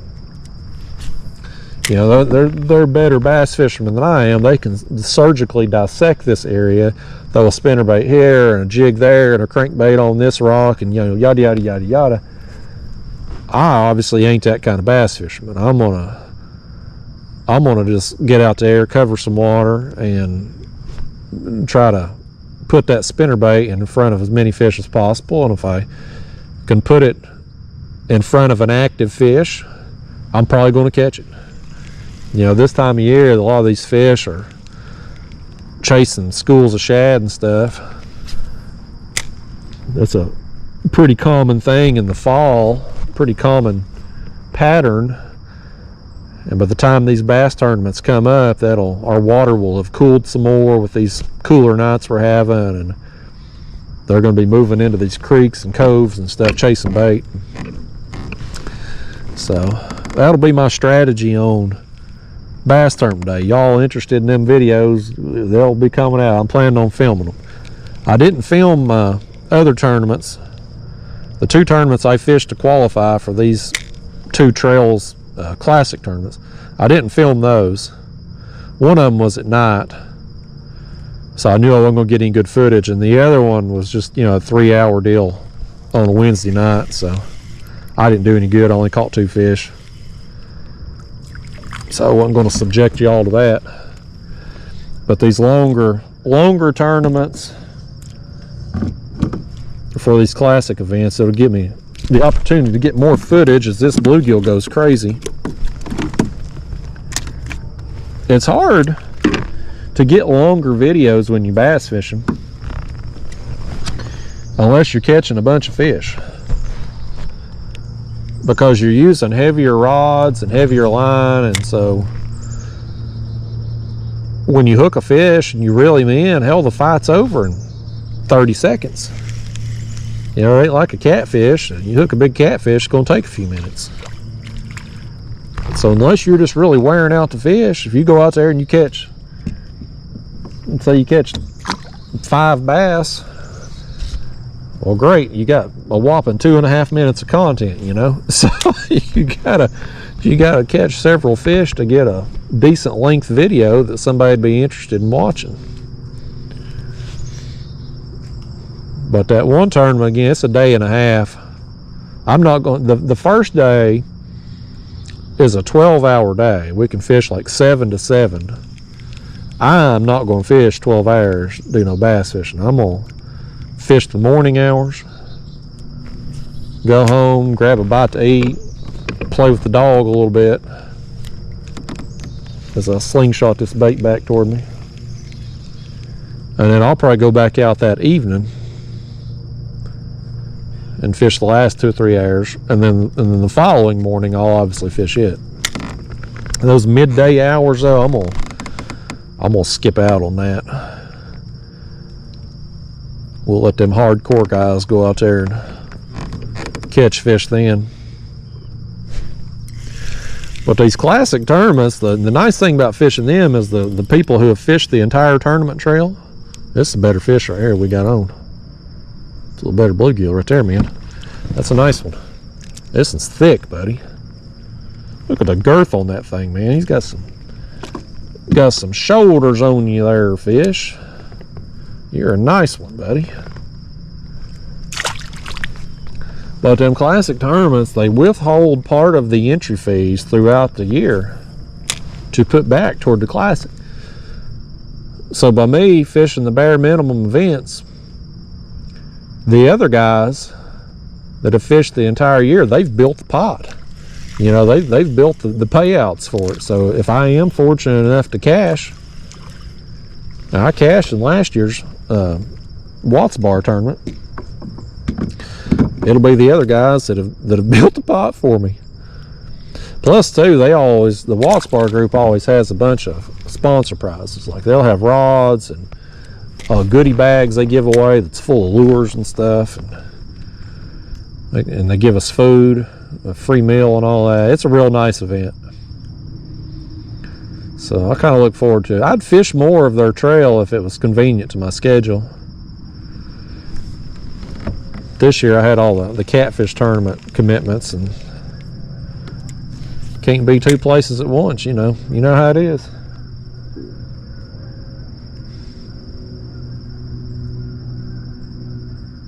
Got a squirrel up there in that tree. I don't know if y'all can see him through the leaves. He's trying to spy on us up there. He's trying to steal our spot.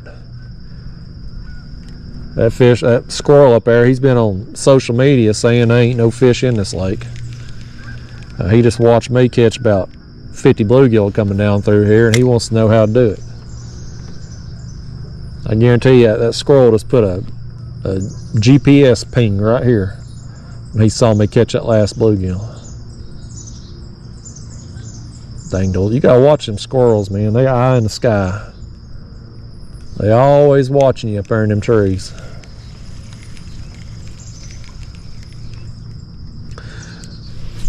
I've had a feud with the squirrels all year at my house, getting on the bird feeders and stuff, but they've left me alone here recently.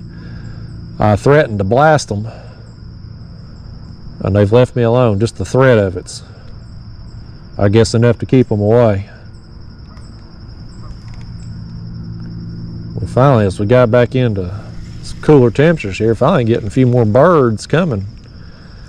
The hottest part of the summer there, they'd get some birds throughout the day, but it wasn't an all-day type thing. You know, it'd be early morning or evening they'd come. This time of year, they coming. Anytime you look out the window, there's birds there feeding on that thing. I'm about to have me some new windows put in my house. Now, my living room window right now, again, y'all don't give a crap about this, but again, if we was out here fishing together in a boat, this is the kind of crap you're going to hear. So this is kind of stuff you're going to hear on a video, by gosh. But my living room window now, it's two windows side by side, basically. And you lose a lot of windows, viewing area, because of the, you know, the edges there of the window. Especially there in the middle between them. So I'm having new windows put in my house, and the living room is going to be a big picture window. Just one piece of glass there. So I'll be able to see a lot more out of it now. I have a new windows put in. I had a incident. I guess I threw a rock with the mower, and it busted out my bedroom window. So it's about as redneck as you can be at my house right now. I've got Gorilla Tape on the bedroom window. But I was like, you know, if I got to have one window replaced, I might as well have them all done. There was something coming up over there chasing bait. But I might as well have them all done, because my windows are old in my house anyway. And you can feel the cold air in the wintertime coming in, and I'm sure the cold air and from the air conditions going out in the summertime. So I needed some more windows anyway, get something energy efficient. So they're supposed to be coming. Had the guy come out and measure. They're supposed to be coming here in the next month when the windows come in. So that's one of my big expenditures here. New windows. That's a adult life 101 right there. When you get excited about new windows. Oh, I ain't excited about this snag though. Let's see if we can get it free. I set the hook in it pretty good. Felt like a bite.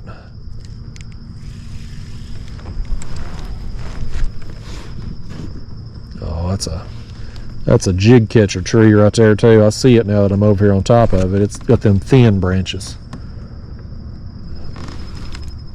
Oh crap. Let's see if I can get up here to it.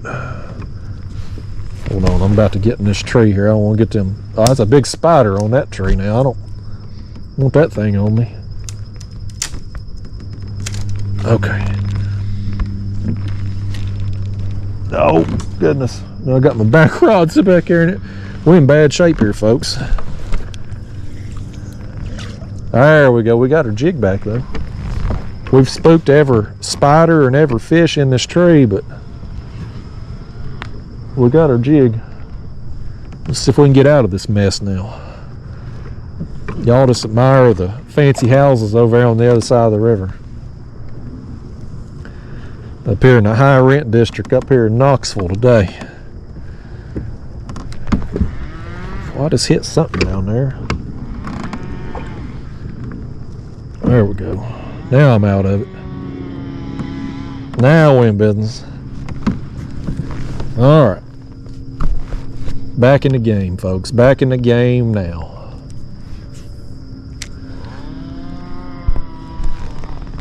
Yeah, windows was a big expense for me, and I also got me a new mower.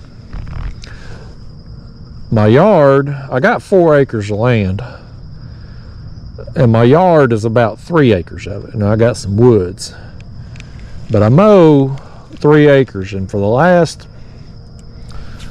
well, since I cleared off the yard there to make it bigger, I've been mowing with a John Deere riding mower, 48-inch deck, and it's been a good mower. But it's a time-consuming process to mow my yard, just because of the size of it and the speed limitations on that ride mower. But I got me a 0-turn. I got me a Skag Patriot mower. It's 52-inch deck. It's a 0-turn commercial grade mower too. So I mean, this thing I can turn so much quicker. It was a large purchase, but it's going to save me so much time. There's that blue jay up there was squawking at. He's still squawking at us. I see him up here. You see him right there in that tree? There he goes. He ain't happy about us being in his neighborhood. He says our kind ain't welcome in his neighborhood. It's birds only around here, apparently. Little blue jay. So yeah, anyway, y'all, so I got me a new mower. Proud of that thing. My other wintertime project at the house, I gotta have some dirt brought in. I got some holes opening up in my yard where I had some trees cleared to make my yard bigger several years ago. I guess the root systems have rotted now, and so now I've got some holes forming. Look at this squirrel getting him a cameo over there. I see you, squirrel. You old squirrel. You old rat. Eating wires in people's cars. I know what them squirrels do. They've gotten mine before. Get out of here, bluegill. But yeah, I gotta have me a load of dirt brought in. I'm gonna fill in some holes this winter. I think too, some of my long-term audience members have seen me post garden videos in the past. I used to like putting out a garden every year. Well, I had some new neighbors move in beside me 2 years ago. 2 or 3 years ago. I think it's been 2 years now. And I hate their guts. I can't stand them. And they're on that side of my house where I had the garden. And I had a fence put up last year to block the view, but now every time I'm on that side of the garden, or that side of the house where the garden was, it just pisses me off, because I see them and I can't stand them. So anyway, I ain't put out a garden in 2 years now. And so I think what I'm gonna do when I have that dirt brought in, I think I'm gonna do some raised beds for next year's gardens. Instead of me tilling up an area, I think I'm gonna do a raised bed garden. I had done that years ago, back before I got my tiller. I had a little, they call it square foot garden. I had done that and, you know, grew a few things. I'm gonna have a little bit bigger garden. I just don't, you know, when I was doing the garden, I'd put out a big area and a lot of plants and stuff, but it was always too much for me. Then you trying to give stuff away, you know, you're trying to give all these vegetables away. I think next year I'll do a raised bed garden and just put out what I'm going to eat. You know, maybe like 3 tomato plants and a few pepper plants, some cucumbers, maybe some squash. Like I always, in my garden, I'd always put out watermelon. And watermelons take up so much space in the garden. Like them vines spread and sprawl. And I'm like, you know, why do I do this? You know, it's like, I eat, you know, I like watermelon, don't get me wrong, but I want to eat about 2 a year. You know, so why am I wasting so much space in a garden to grow a fruit that I really only want to eat about 2 of throughout the year? Why don't I just not do that and just go to the store and spend $4 and get me a watermelon when I'm craving it, you know? So, not going to be doing watermelon, not going to be doing any corn, no pumpkins, you know, stuff that I've wasted space on in the past for stuff that I'm not really interested in. I will put out some more sunflowers. Now, sunflowers are one of them things in the garden that I always liked, even though they didn't really serve a purpose other than just looking good. So I'll put out some of those, but my garden next year will be much smaller, raised bed. I may sell my tiller. Because like I said, boy, I've done it this time. I got caught in that tree. I got the jig back. All right, we got our line undone there. We're in good shape. It wasn't as bad as I thought it was going to be. I thought I had that line wrapped around everything. I may sell my tiller though, because I ain't used it in 2 years, and it's taking up all that space there on the carport. Then them neighbors moving in over there, it just ruined gardening for me. And I don't really want to open up a new area and till it up, because then I'm gonna have rocks again. You know, like when I started tilling, the first time I tilled, it took forever because I just kept pounding rocks, you know. I mean, I'd get the rocks stuck in the tines of the tiller. And I got a big rear tine tiller. I mean, I got a Cub Cadet RT65. It's a bigger model tiller. But it was just so many, my ground is just so rocky. But after several years, you know, I got most of them rocks out of there. Now it's pretty soft in there. And so I don't really want to go through moving a garden to another part of my yard and having to go through that process again, when I can just do a raised bed, grow what I want to grow, enough that I'm going to eat, you know. Anyway, that's a nice thump. So I think that's going to be the plan. But I definitely got to have some dirt brought in for sure, because I got to fill them holes up. Especially now that I got that new mower. I don't want to mess it up first thing. What do you think, Fish? That fish right there, he ain't never mowed a yard in his life. They just let these weeds grow until they die. That's why we got all these floating patches of grass here, because that fish won't maintain his yard.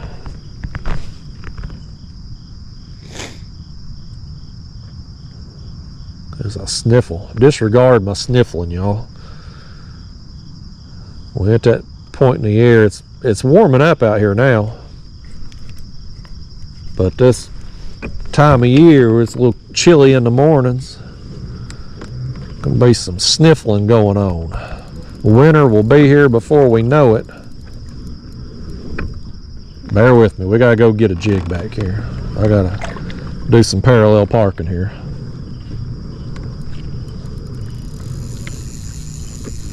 All right, that ought to do it. I gotta work around this tree branch. We're cooking with Crisco now. If you can, you know, this is an old saying, cooking with Crisco. I don't know if you should be cooking with Crisco anymore. Ain't that bad for you? I'm pretty sure that's bad for you. I think people got away from using that. But you know what I mean. Oh man, this is in one of them small branches down there.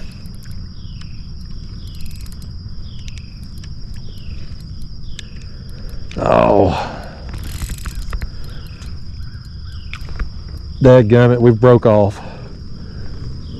We've broke off again, folks. That's another. If Fishing Key Largo's watching, he's going to tell us we've lost another jig. Dadgummit.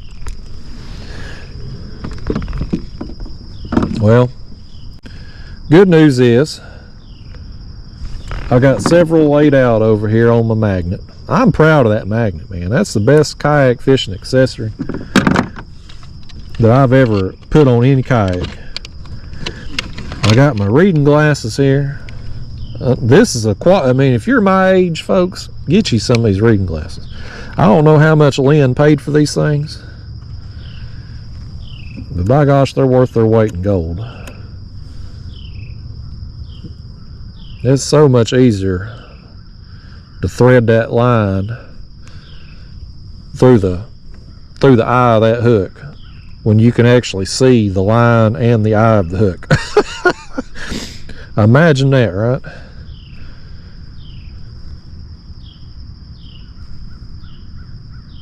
All right, we're back in the game. That's just a little clinch knot or trilene knot, whatever the hell they call it. I've used that for years. The best knot to use is the knot that you got confidence in. And this knot, it holds good. It holds good and it's easy to tie. I'm gonna catch a bunch of fish doing it. Let's get us another gulp now. We're just gonna keep making our way along. I tell you, we have not covered hardly any water down through here, but Lord, we just keep catching fish. That gulp there's got a crooked tail, but we're gonna catch fish with it anyway. They're aggressive today. I mean, the fish that we've come across here, and we've probably, I got a rough spot on my line right there, some abrasion. I should have took off some more of that line. It's all right. We'll roll with it. But these fish have been aggressive, and I would assume we've probably come across some bass by now, but the bluegill have been on the gulp so quick that they ain't had a chance to get to it. All right, we back in the game. Where we at on time now? I wonder what time it was. I turned the camera off there when the game warden come. I didn't want to film him, you know, since he wasn't writing me no ticket. I guess we'd probably been fishing about an hour when he come along. I don't know how long we've been out here now, but it's been a lot of fish. I don't really want to film people without them knowing I'm filming or without their consent. I know a lot of people do that. I don't really want to.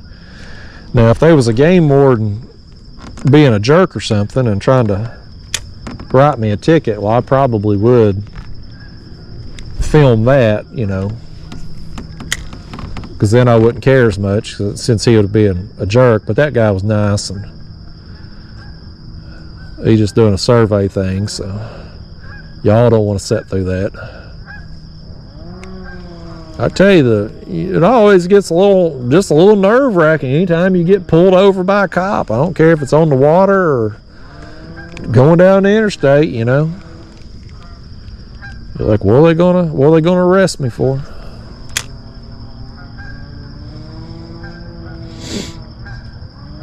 We got something going on behind us over here. Leaf blower. Oh my gosh, did I just get snagged in this again? This is a different tree, but sure as the world I'm in it.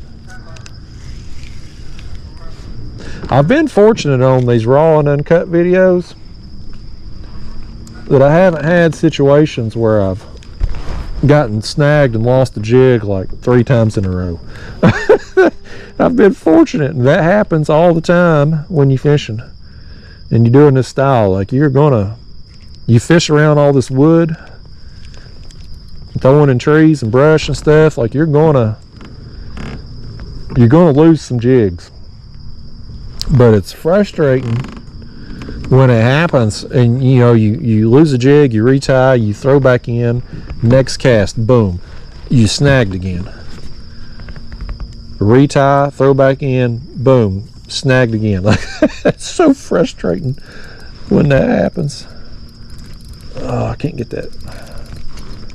Oh my gosh, y'all, it's one thing when it happens when you're on a normal trip, but you don't want it to happen when you're doing a raw and uncut video. I guess I could turn the camera off when I retie. There it comes, we got it back. Maybe that's what I should do. on the raw and uncut videos is just do like I did with the game warden guy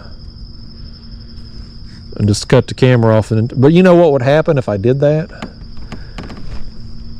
I would probably forget to turn the camera back on, because I can't tell you how many times throughout this whole YouTube process that I have filmed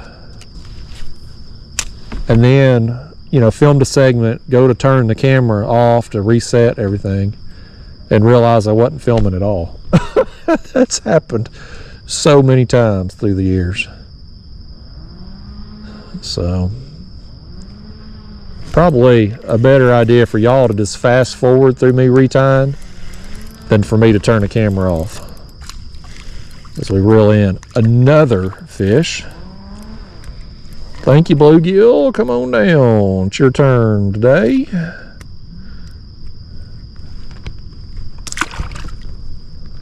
Got a boat coming toward us here. I hope they're getting ready to just, they've come out of this creek and they're coming this way. I hope they're not coming down here to start fishing.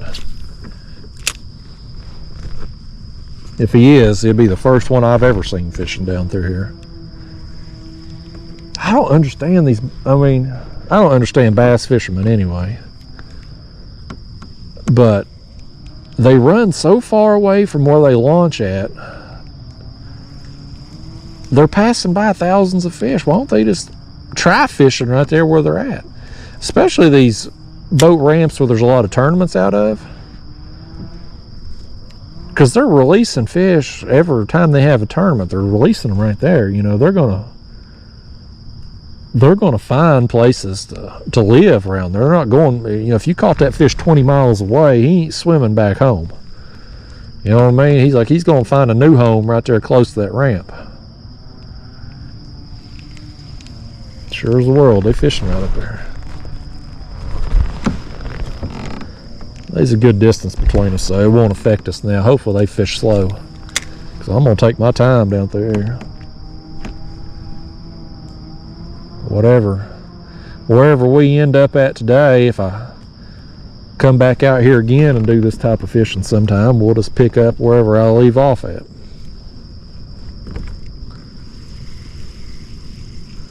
I don't know when I'll make it back out here again. Like I said, I come up here, I do some catfishing in this area probably 5-6 times a year. It's not a place I visit frequently, but I do catch some good fish up here on this stretch of the river. So I typically hit it a few times a year. I don't know where I'm going to fish at for the bass tournament.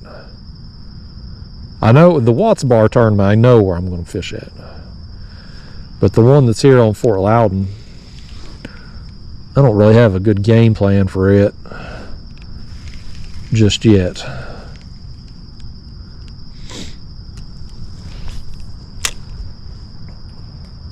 That one's not till October though. I got plenty of time to think about that one. Watts Bar one's coming up here quick.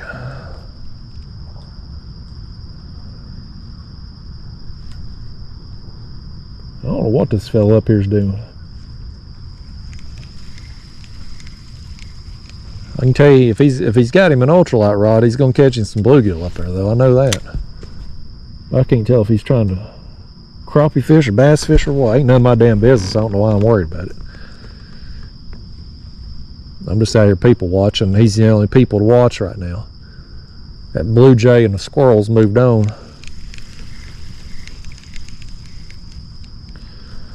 I do enjoy some people watching.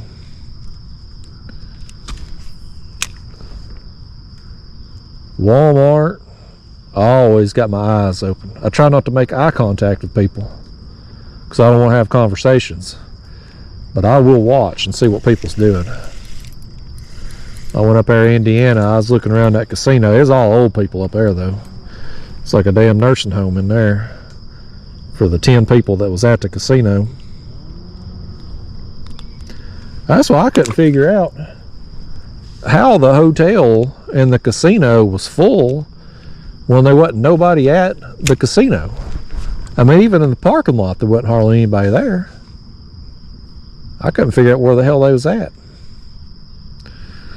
But I guess big things happening up there. You know, they had the big catfish tournament, 180 something people, and then they had signs up all over town for some upcoming bean festival, like something called a navy bean. And I ain't no bean expert by any stretch. I like eating beans, but I don't know a damn thing about them. But they got something called a navy bean, and they were having a festival up there. I don't know how big a draw that is, you know. How many people are coming from all over the world to go to a navy bean festival, but I guess some of them be staying at that casino hotel. They just better not play that Wheel of Fortune slot machine like I did, because they ain't hitting no Wheel of Fortune.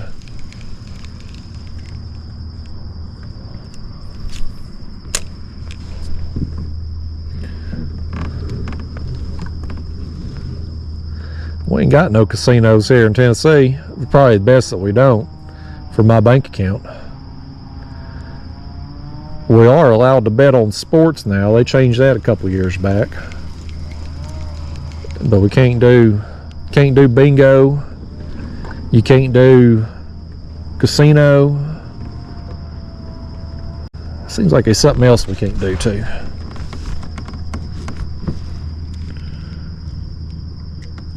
I need to go back out to Las Vegas at some point. I ain't been out there since before COVID.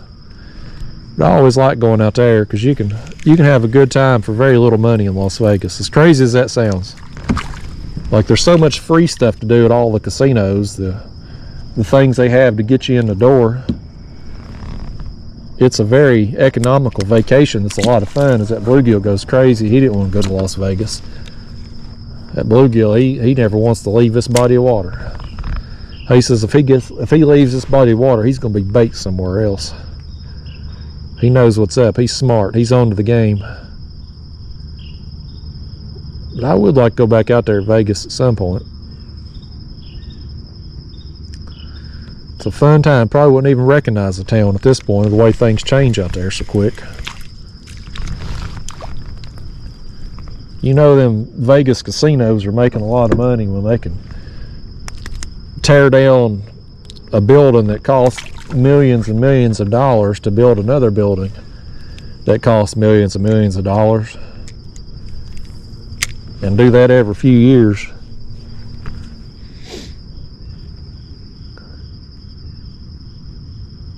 I never stayed on the Strip when I went to Vegas. I'd always stay down there on Fremont Street, which is the old part of Las Vegas.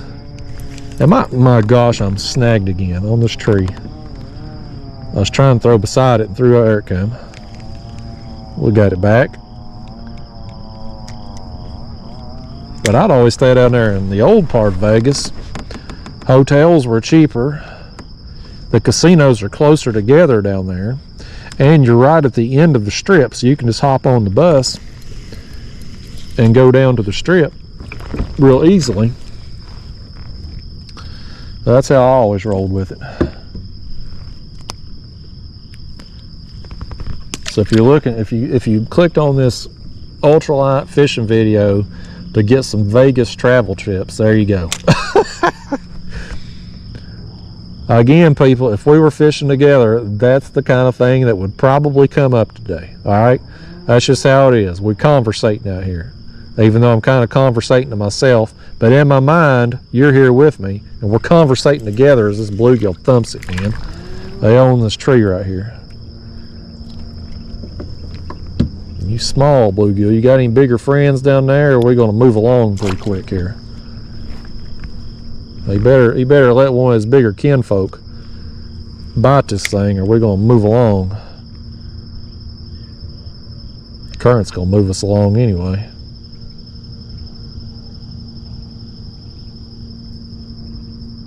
And several nice branches right there, but we'll keep throwing along down through here. I'm having a good time today, y'all. I don't know if y'all are, but I am. It's nice. I enjoy this style of fishing. for some reason it's more enjoyable after being away and being on the road. And I think it's just more than anything, just having to break down the kayak and carry batteries into the hotel and all that crap. I think it just makes me appreciate the simple things a little more. And it don't get much simpler than this. One rod, some jig heads, some Gulp plastic. That's all you need to catch fish and have a dang good time. We may not catch any trophies today, but that'd be all right. With an ultralight rod, hell, a 6-inch fish feels like a trophy. Even this weed here that I caught. I mean, even it put a bend in the rod when I was reeling it in. This body of water, as far as the bluegill go anyway, not the best bluegill fishery in the area, in my opinion, at least what I have caught. You catch a bunch of bluegill out here, and you'll occasionally get some 7-8 inch class fish, but they're just not as frequent as some of the other places in the area. Like Melton Hill Reservoir is a place that I've fished a lot on this style of video, and the bluegill there are much better quality on average. Like I catch, usually every trip I'm going to catch some 8-inch class fish and up. Out here, not so much. Watts Bar, which is the reservoir below Fort Loudoun, it's the second reservoir on the Tennessee River. This is the first. The bluegill there are typically not as good as Melton Hill, but better than here. Like I'm still going to get some 8-inch class bluegill on Watts Bar. But Fort Loudoun, I just don't catch very many bigger bluegill. For what, I don't know why. I don't know if I'm just wrong place, or maybe the fishery's just not as good for them. I don't know. But I do appreciate some good bluegill fishing. Someday when I'm older and don't want to fool with the bigger fish, bigger catfish and stuff, this will be all I do probably. Come over here, bluegill. I'm gonna do some carp fishing coming up here soon too. That's another thing that's kind of been, this is a sunfish. I don't know what kind. They're all bluegill to me, but this one here's got some different. You're gonna be good now. I want you to be calm. He's got a red eye, got them neon blue streaks there under him. That's some kind of sunfish. But I'm gonna do some carp fishing coming up too. It's one of them things that's kind of took a back seat to catfishing this year because of just really the tournaments. The extra time I've spent traveling and going on the tournaments. Had a good time with that this year. I think next year's tournament trail is going to be even bigger and better payouts and stuff, but it's taken away from some of my other types of fishing, and carp have been one of them things that I just haven't had a lot of time to fool with this year. But I'm going to try to get a trip in here coming up. May even do a live stream or something. I ain't done a live stream in forever either. What is this? Is this a bass? It is. He just threw my gulp off. Look at that. The gulp's sinking right there. Yo, ornery devil, you didn't have to do that. You could have left the gulp on. He said he's going to go get that gulp. When I let him go, he's going to go down there and grab that gulp. You old small jaw. I'm going to put my thumb in your mouth. Look at his fins right there. Look at the orange on that smallmouth's fin. Even his tail and his dorsal fin here have a little bit of a orangish red hue to it there. Do you like how I use the word hue, fish? He don't even know how to spell Hugh.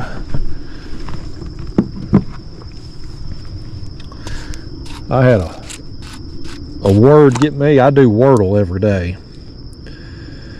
And I had one get me the other day. Broke my streak. It was a word called Nash. But it was Gnash. Now, I could have took 1,000 tries at that word. I'd have never got it. I ain't never heard of Gnash Nash before. So my vocabulary, it's not world renowned. But I did point out that smallmouth's orange hue on his fins right there. I do sound a little bit more sophisticated saying the word hue. At least I feel like I sound more sophisticated.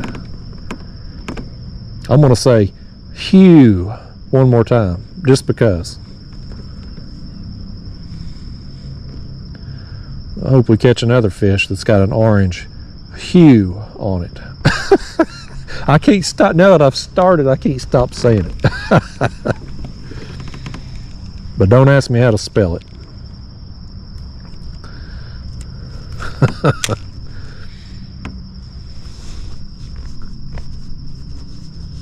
I got Wordle in 2 tries today. I usually play it and I wake up in the morning. I can't remember what the word was now off the top of my head, but I know I got it in 2 tries. My goal with Wordle is to have more words that I get in 3 tries than in 5. 4 is my most common. Like, that's what the bulk of them take me to. 4 chances to get it. If you're not familiar with Wordle, it's a free game. I think it's New York Times or USA Today website, one of the websites. I got it on my phone there, it's saved. But you get 6 chances to figure out a 5-letter word. You can play it 1 time a day. It's only 1 word per day, so it don't take very long. It's just the way I get my brain going in the mornings. But it takes 4 tries most of the time. I've got it on the first try once, which that's just pure luck if that happens. I think I've got like 16 or 18 times I've got it on the second word, which is again kind of lucky if you do that. You really got to hit some letters on it on the first word to figure it out for the second. But 3 I think takes a little bit more skill, and I definitely want more 3s than 5s or 6s.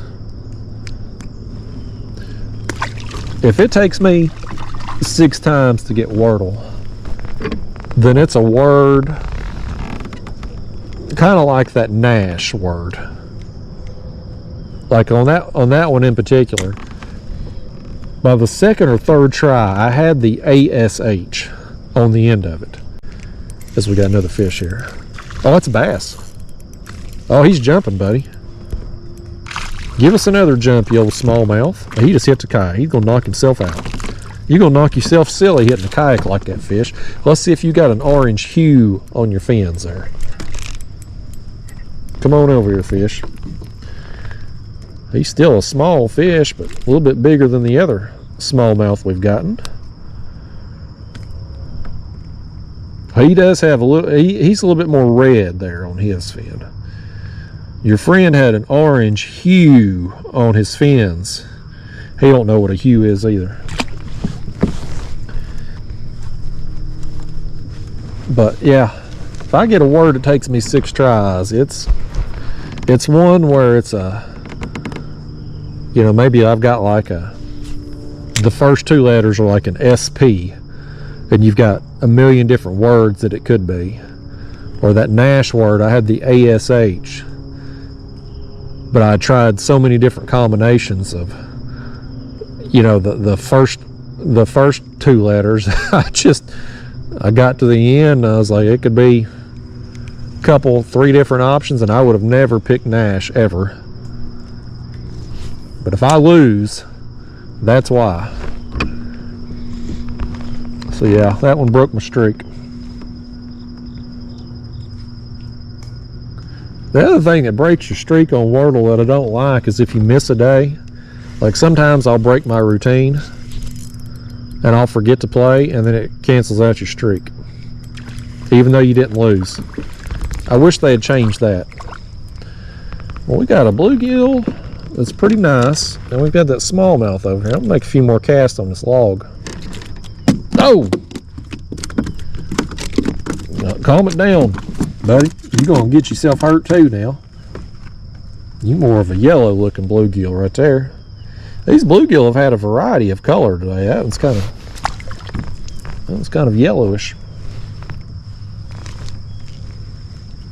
Let's throw back over there. You want to? I wouldn't mind catching me another smallmouth. They fun. They come up flying out of the water like that. Here's just something. Come up here, fish. You ain't as big as your friends down there. This one here's a little engine that could, though. He saw that bait. He said he's gonna go get it.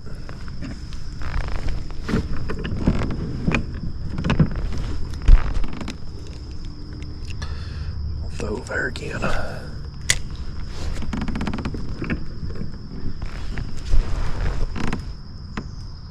Got all this grass and debris floating along here. Oh my gosh, I thought I had a fish on. I do have a fish on. He's wrapped in that tree. Come out of that. Okay, there he comes. I was like, man, that feels like a fish. And then I was, oh, now he's in this patch of grass over here now. Okay, there he is. Listen, fish, you better get it together now. You better act like somebody. Watch where you're going now. He was all up in everything. A tree, a patch of grass. This fish says he goes where he wants, man. Ain't nobody gonna tell him. Oh, I see there's another tree that comes off right over here. Yeah, there's another tree right here. You got that one going with the bank. There's another one that comes out toward me right here. Got another fish on too. This one's small. I need to pull off this area a little bit. The wind and the current have got me a little close in.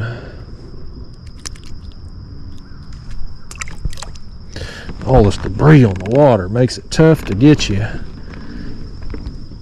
jig where you want it to go, because sometimes your line will catch. You'll cast over that grass and it'll just stop your jig. Your jig's so light it won't fall. It won't pull the line on down any further.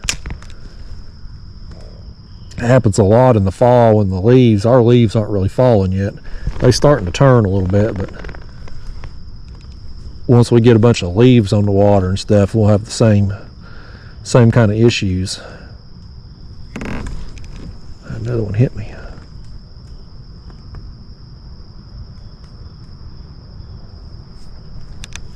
Gummit. Tried to steal our gulps, what he tried to do. Let's fix that thing back. Switch it around, get a few more fish on it. That'll save you a lot of gulp right there, just slipping them things upside down. The fish don't care. It still looks like a dying shad no matter which side is up.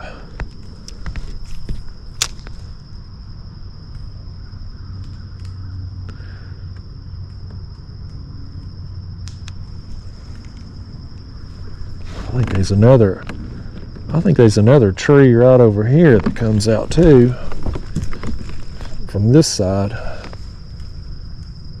We'll throw over there at it too. So bring in some weeds there, slinging them all over the place. Let's throw over here at that. Got him. Oh, had him.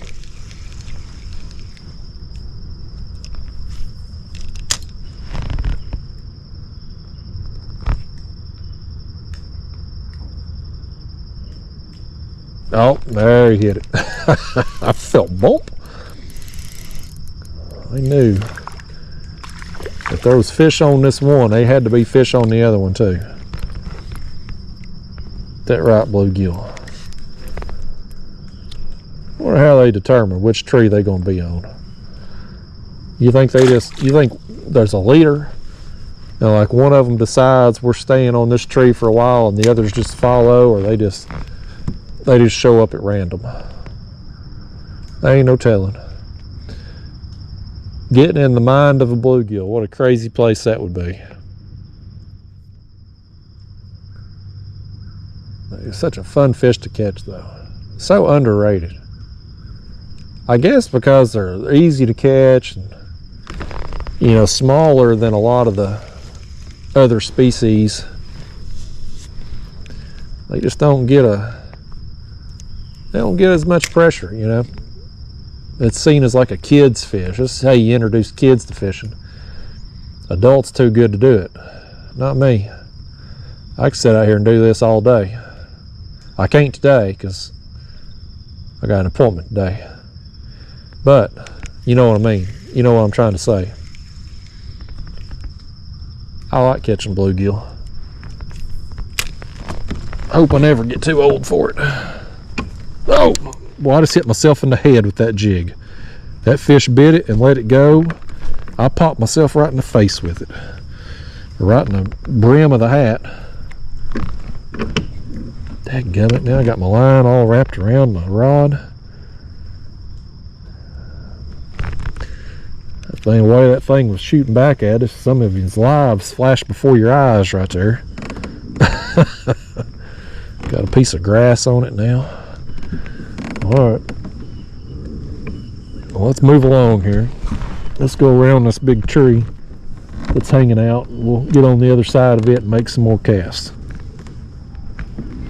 Where are we at on time now? I wish I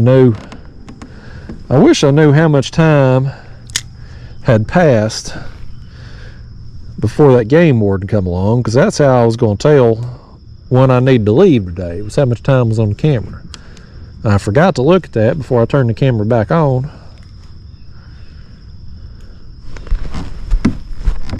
Yeah, we'll fish a little while longer.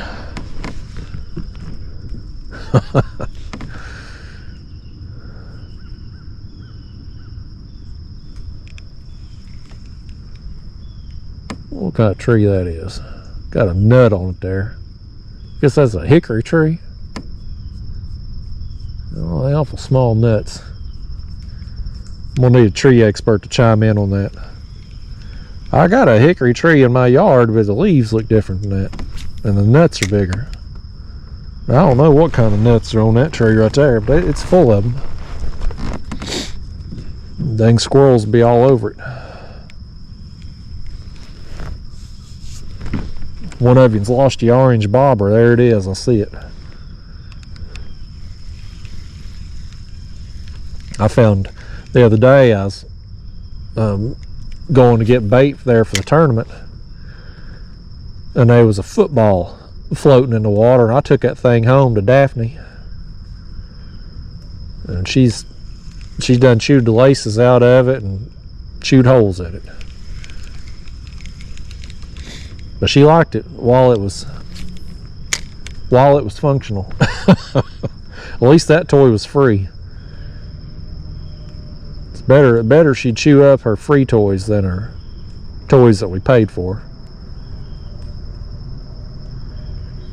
Been working on letting her stay out in the house instead of going in the crate, you know, when I'm not there. It's a work in progress. She was doing good with it on shorter trips, but then the other day she chewed up her bed. I come home, there was stuffing everywhere. I guess she got bored. Well, at least it was her bed and not something like a couch or something. After I just bought a mower and windows, I'm spent out. I can't be buying no other couch. Hopefully we're going to get to a point with her soon where she can just stay out in the house, not have to be crated all the time when I leave and go somewhere. She's calmed down a bunch. This fish right here ain't calming down. No, I seen my line moving. I didn't feel him. He heard this helicopter flying over. He said he wanted them people in the helicopter to see him get caught. Well, they coming our way too, y'all. If you got your headphones in, you better turn the volume down real fast. Here comes it. Here comes the helicopter. Get out of here, fish.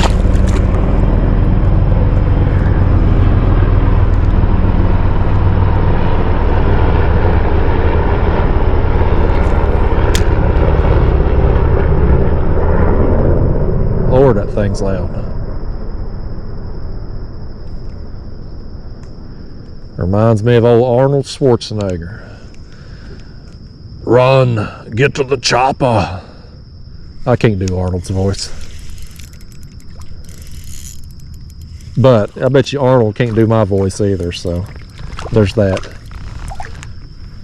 This fish can't make, he ain't got any voice. This fish don't make a sound. Oh, he just peed all over me. Yo, nasty, he's still peeing. Yo, nasty fish. I was gonna call him out. Oh, you like a peach color or something. Look at this. Look right here on my leg. He peed all over my leg. He didn't pee in your face, did he? No, the camera looks good. Nasty old fish, man. Peed on my leg. Lord, and he's tore up our gulp here too. Yeah, that was uncalled for. There was no reason for that fish. I hadn't done nothing to that. I got to put a new gulp on. There was no reason for that fish to behave that way.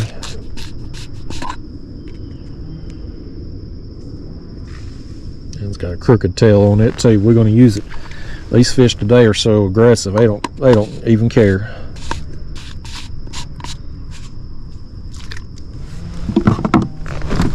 All right.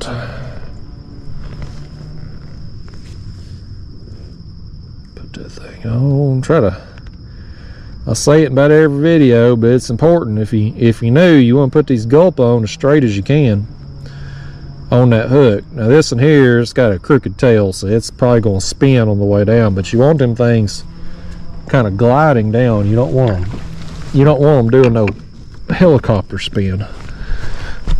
You'll catch fish if it's spinning like a helicopter, but you'll catch more if it's just falling down straight.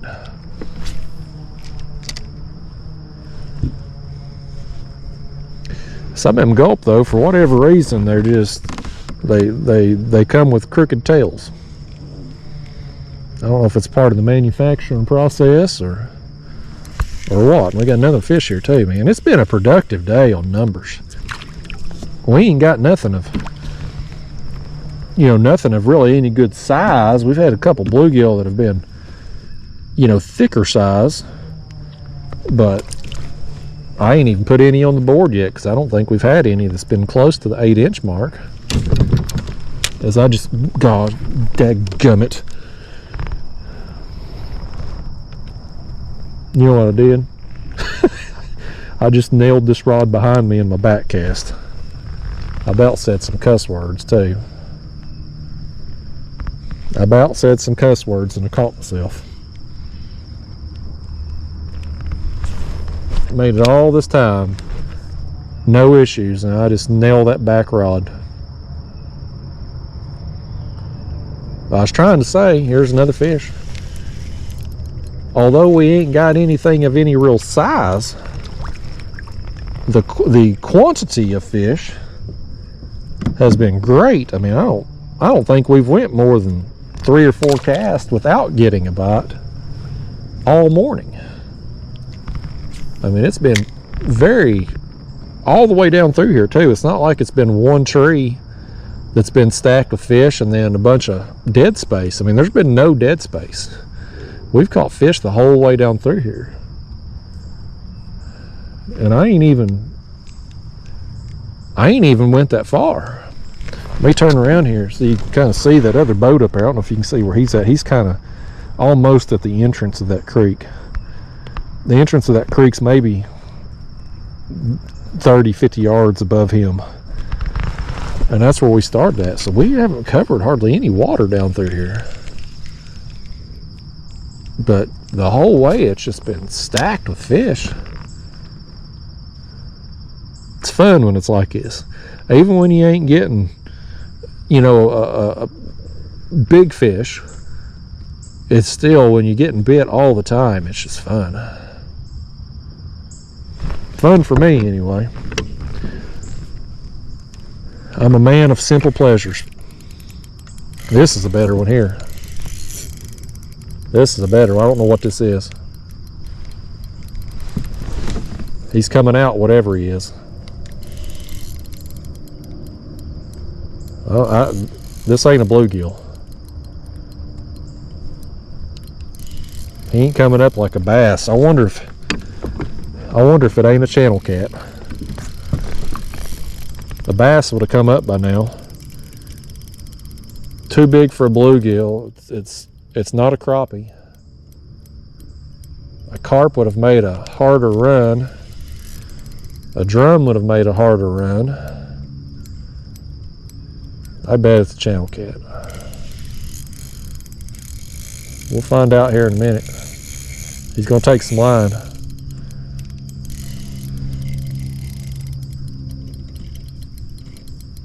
I think it's a channel cat. I think I feel him rolling down there. He'll have our line all slimed up.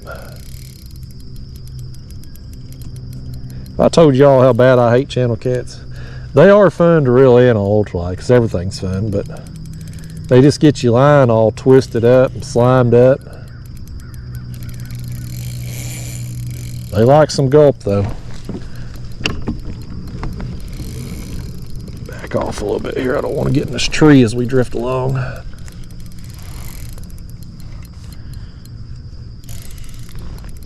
He's got a bend in that rod, don't he? Last winter I caught that blue cat, big blue cat. I thought I was using the live scope, and I thought I was throwing at a crappie, and it was a dang blue that was probably 25, 30 pounds. Took forever to get him up. This one definitely ain't no monster. He's probably 2 pounds maybe. But I'm pretty sure it's a channel cat. Yep, it is. Come here, channel cat. I want that jig back now. You ain't keeping this one. Old channel cat. I was just talking earlier how bad I hate you. I'd hope I never see another one of your kind again. And here you are. I guess I conjured it up when I talked about it.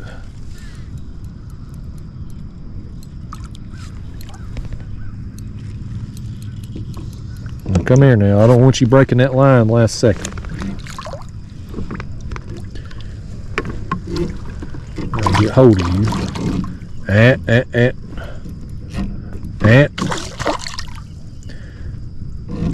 ain't got no net with me. He's too big for me to boat lift him. Okay, here we go. There we go. Can I have that jig back, pretty please?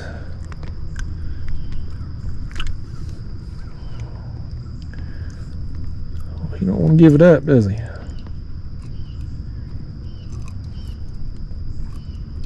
Lord almighty, where's our pliers at? No, easy, easy now. You're gonna break my line. Easy. Easy peasy, George and Wheezy. Quit it.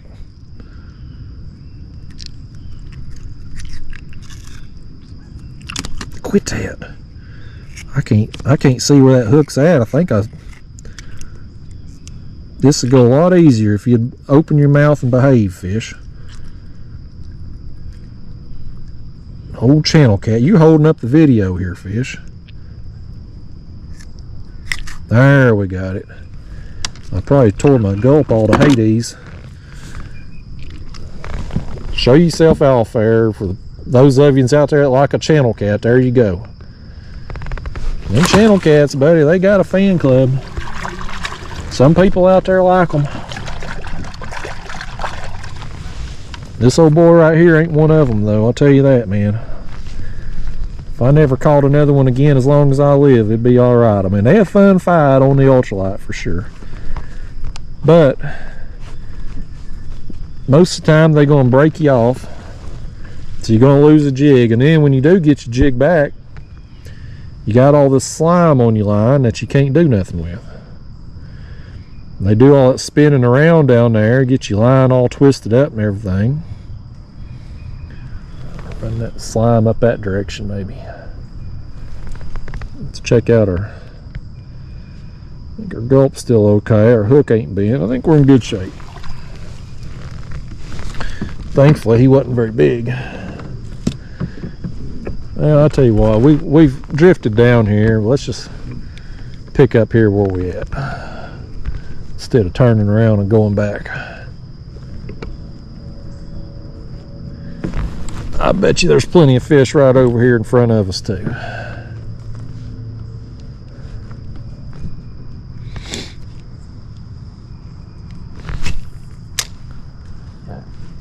He'll have our line all twisted up. Oh, look at these fellas over here. There's the game warden coming back. He's going to pester them about a survey too. I wonder, I mean, he asked me if I, you know, of course I said yes. I mean, you ain't going to tell a cop no. And I wonder how many times they get told no when they ask about them survey things. My line's messed up. A dang channel cat, man. He's messed up my line here. What's going on? It's probably that slime going through my line, or my guides up there.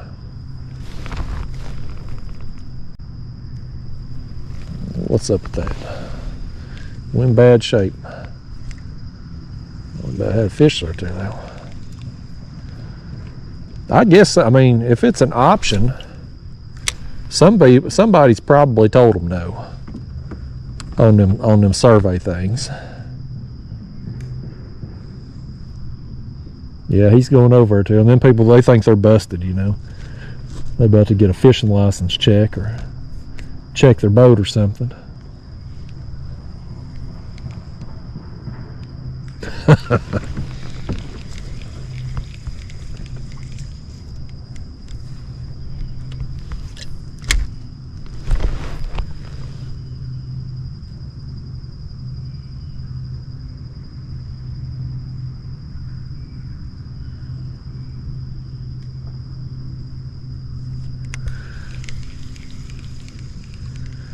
Well, we've went about 3 casts now and ain't caught a fish. It's past time.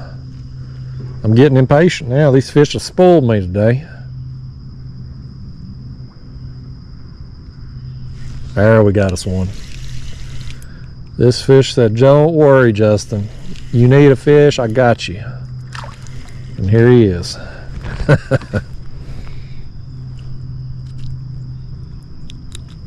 No. Get out of here then. Oh, he fell in the kayak. I tell you, man, these fish, they don't want to be held up for camera today. Every one of them's been camera shy. I guess nobody's ever put them on video out here on Fort Loudoun. They don't know how to act.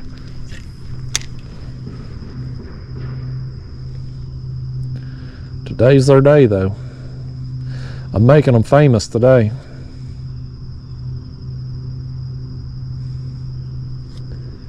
I'd like to catch another one of them smallmouth.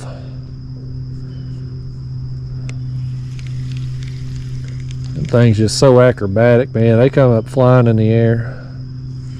Some of them can get some height too with their jumps, especially if you hook a bigger one.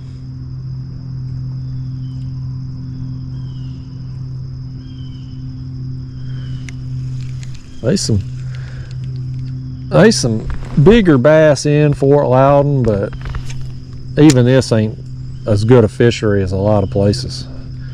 Well, my line, I've got something on my line. I think it's catfish slime. Because every time I'm casting, something's getting caught. I hate channel cats. Have I told you all that lately? Look, I hate them dang things. I've got to have slime or something.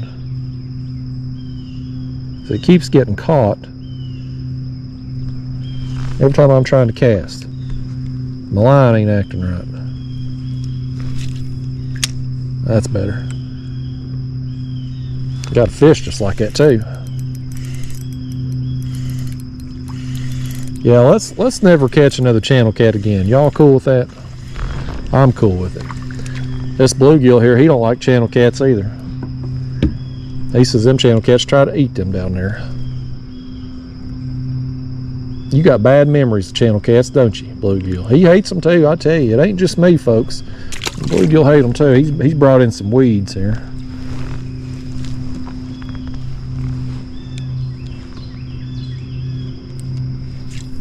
What is that noise? Oh, that's a barge going behind me there. That's just a little work barge going down through there. Them barges on the Ohio River, man. They were up and down all day long. Both my practice time and tournament time. Another fish.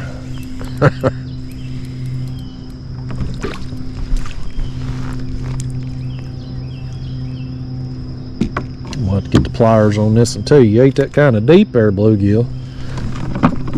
You didn't even taste that gulp. You was trying to swallow it so fast. You like Daphne eating a treat. She don't even taste it.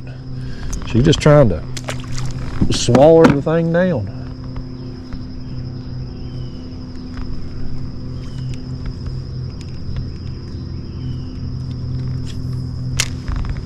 Look up there in the, you can see through the trees up there. It's like a dang cliff wall. It just comes straight down.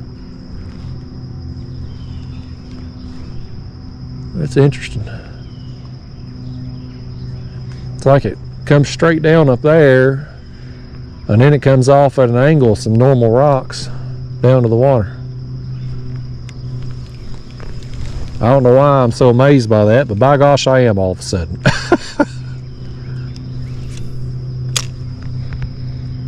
It's the little things, people. I think what I'm gonna do though, where we at on time? Hopefully our camera battery's still doing good. 2 hours on this one. I wish I knew. Old krill man messed up my time here. It's all right. I think what we're gonna do. Boy, what is going on here with this thing? It's that dang channel cat, man. He got my line all. When we retie, we're gonna have to strip off about 20-30 feet of this line. Old channel cat. I'm still cussing him under my breath there. I think I'm gonna fish down to this tree that's sticking out right down here though. I think that's what we're gonna do. I think that's a good stopping point for this morning. And it's a recognizable area where if I come back out again and do this type of fishing at some point in the future for video purposes, we can pick up where we left off and we'll remember that we stopped at that tree.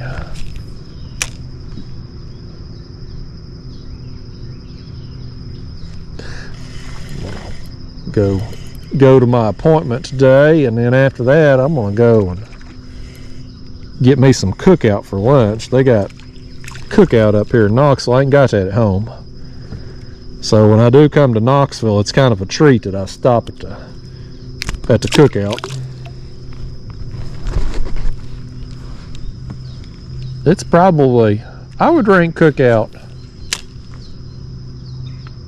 probably my favorite fast food restaurant. I think it'll be #1. I like me some Popeyes. Their spicy chicken sandwich is the best. But I'm obviously only going to Popeyes when I'm in the mood for chicken. Cookout, they got a little bit of everything.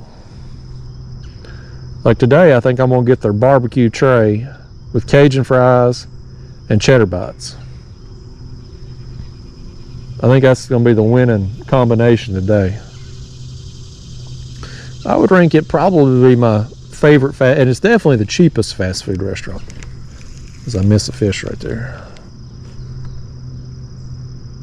These normal other restaurants, your McDonald's and Arby's and all that, I mean, hell, you spend $10 and you still hungry there. Cookout, I think it's $7 and something what I'm gonna be getting today. Significantly cheaper. I don't know how they do it. I guess they just make their money in volume of sales.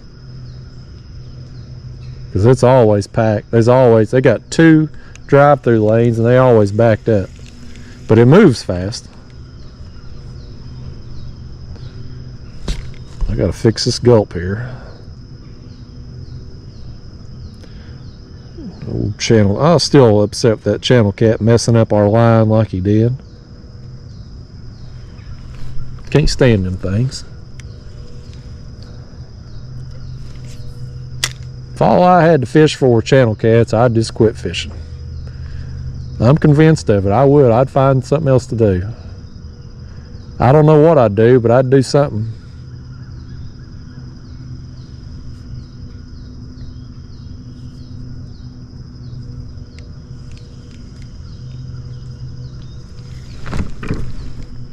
Well, that game warden, he's been up there with them people a long time.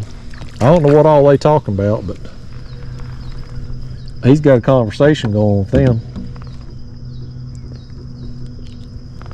Bluegill. Hello and goodbye, bluegill.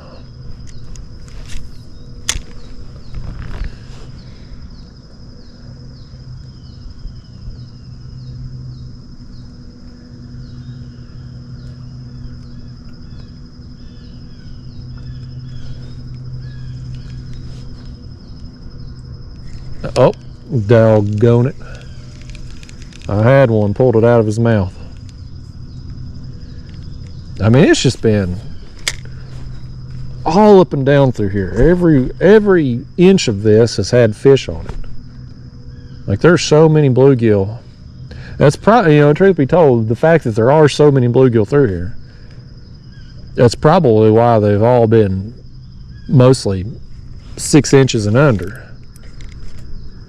Because there probably just so many of them they stunted. Because, I mean, there hasn't been a single tree down through here that hasn't had fish all over it.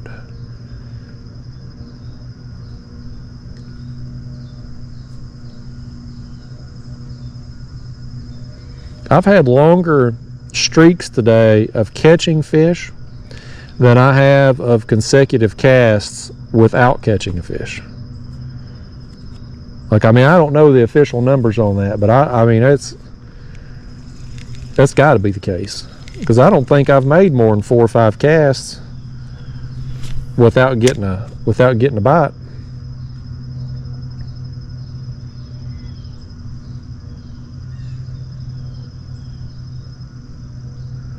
I don't know if y'all can hear on video, leaf blower man over there, he's getting after. He's probably blowing leaves around somebody's pool. I think this might be another smallmouth right here. I don't think this is a bluegill. This feels like a little better fish right here. Yeah, it is. That's smallmouth. We got another one.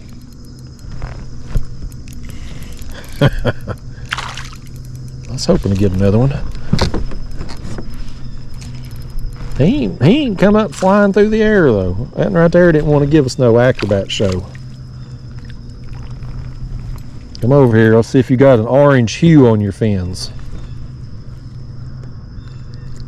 Let me get that hook out your mouth first. Let's see what we're dealing with here. No, you ain't got no hue on you. You've done lost your shine, fish. Look like something's been after you. Look at his back right there. It's kind of indented in a little bit. He's got some scale disruptions there. This side's a little messed up too. I think something might have bit him. It might have been a flathead trying to get after him or something.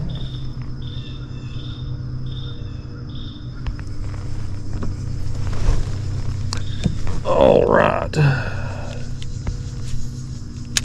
It's nice. I'm happy to get in the smallmouth. I wasn't sure if we was going to or not. We're almost down here to this tree now. That was going to be our arbitrary stopping point. Stopping point on this trip. Starting point next time we come out here, if we come out here again. I want to do some other places here for some ultralight fishing coming up as we get on into fall. There's going to be a couple other areas I want to hit for sure. Still want to try to make it to Del Hollow at some point here in the next month or two. Ain't no telling what all we'll catch out there, but I definitely want to do an ultralight session when I go.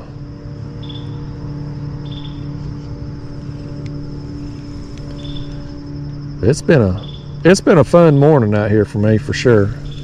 I hope y'all have enjoyed it because I have.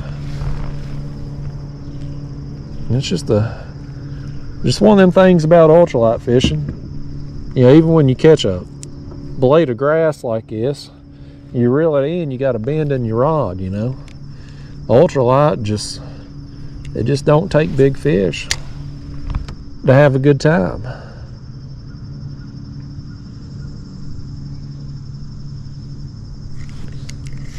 Here's another one too, by gosh. Whatever he is digging. I think it's probably bluegill, but it's a nice one. Nice. Yeah, he's probably in that 7 inch. Let's throw one on the board just so we can say that we've thrown a bluegill on the board. Because we've caught several this size. Let's just see roughly what he is. Oh, hey, quit that now. Quit that. My board starts at 8 inches here, but I'd say he's probably 7 inches right there, thereabouts. We've had several that have been in that size range, so not terrible quality, just not great quality bluegill. When you fish some of the other places that I do, you get spoiled a little bit. I do like him 8-inch bluegill. Here comes a bass boat by. Well, the game warden, he's done with the other fella up there. He's probably going to get this bass boat guy coming up now.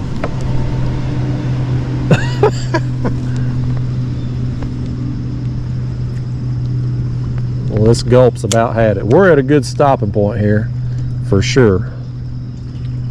That gulp is barely hanging on. Let's just throw it over there, though, see if we can get one more on it. You think we will? I don't know. I had something bite it.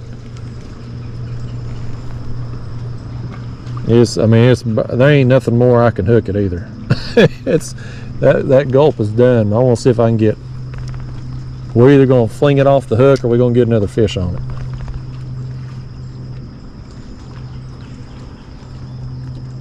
One of the two. There it is. We got one more on it for sure.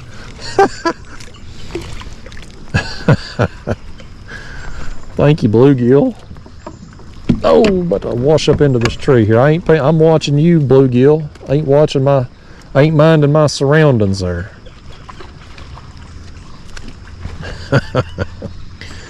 That gulp was barely hanging on. It's still on the hook too. Let's do it again. Let's see if we can get another one on it. I can't help myself, folks. I promise we're quitting here in a minute. We're gonna get one more though if we can.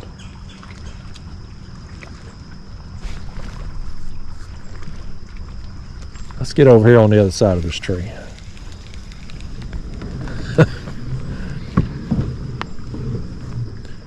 thing, yeah, I mean, it's hanging on. That Gulp's hanging on by a thread.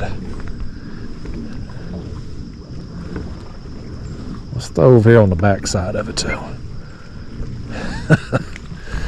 we're gonna get our money's worth out of this thing.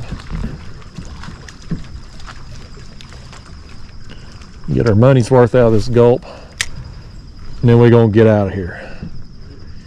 Go knock out an appointment. Go home this afternoon. Work on my rod holder thing I'm wanting to do for this kayak. Make a bait run tomorrow, and then get after some catfish here at home again. I think that sounds like a winning plan for this week. I may take Daphne the dog somewhere this evening too. Cooler temperatures, actually comfortable again. It ain't so dang hot that you can't stand it. Can finally start doing some more stuff with her in the evenings. Well, that Gulp is terrible on that hook, ain't it? Let's just make a few more casts with it, whether we get anything or not. I don't know how that thing's, with it barely on the hook, I don't know how it's falling through the water. I don't know what it looks like. Something hit me.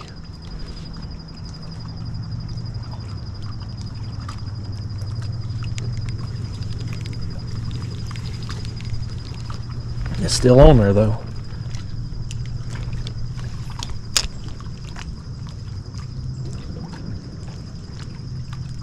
Well, we're trying to get one more fish here, and this will be the longest consecutive number of casts we've made without getting a bite. we're trying to make it happen. I just don't think this thing is probably falling all erratic like a helicopter or something. Hooked the way it is on there.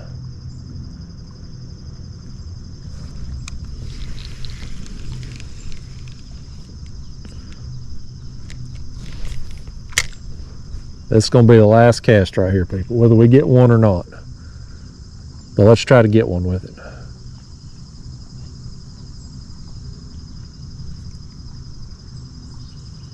Come on, fish. Eat that daggone thing. I want one more. Oh, no. I got one more, all right. I got a dang snag. This is the biggest thing we've hooked into all morning right here, this tree. Dang, man. I didn't want to end on a snag, people, but I think that's how it's going to work out today. See if I can get this thing back. I don't wanna lose no jigs. I ain't got but about 2,000 of them there at the house. No. Well, we broke off. Well, I'll tell you what, people. The fact that we broke off tells me for sure that this is definitely a good time to be wrapping up. Boy, I'm dark on that screen. Let me get spun back around this way in the light here. But definitely a good time to be ending the video. But we didn't cover much water. I don't know if you can see around that tree, but I mean, we've covered, heck, I don't know, 1/8 of a mile, 1/10 of a mile down through here to get to this tree. I don't know if you can see up there where that creek comes in or not, but very short distance today, but just action packed, man. It's just been loaded with bluegills. So I've had a good time. Hope y'all have had a good time. We'll do it again soon. See you then.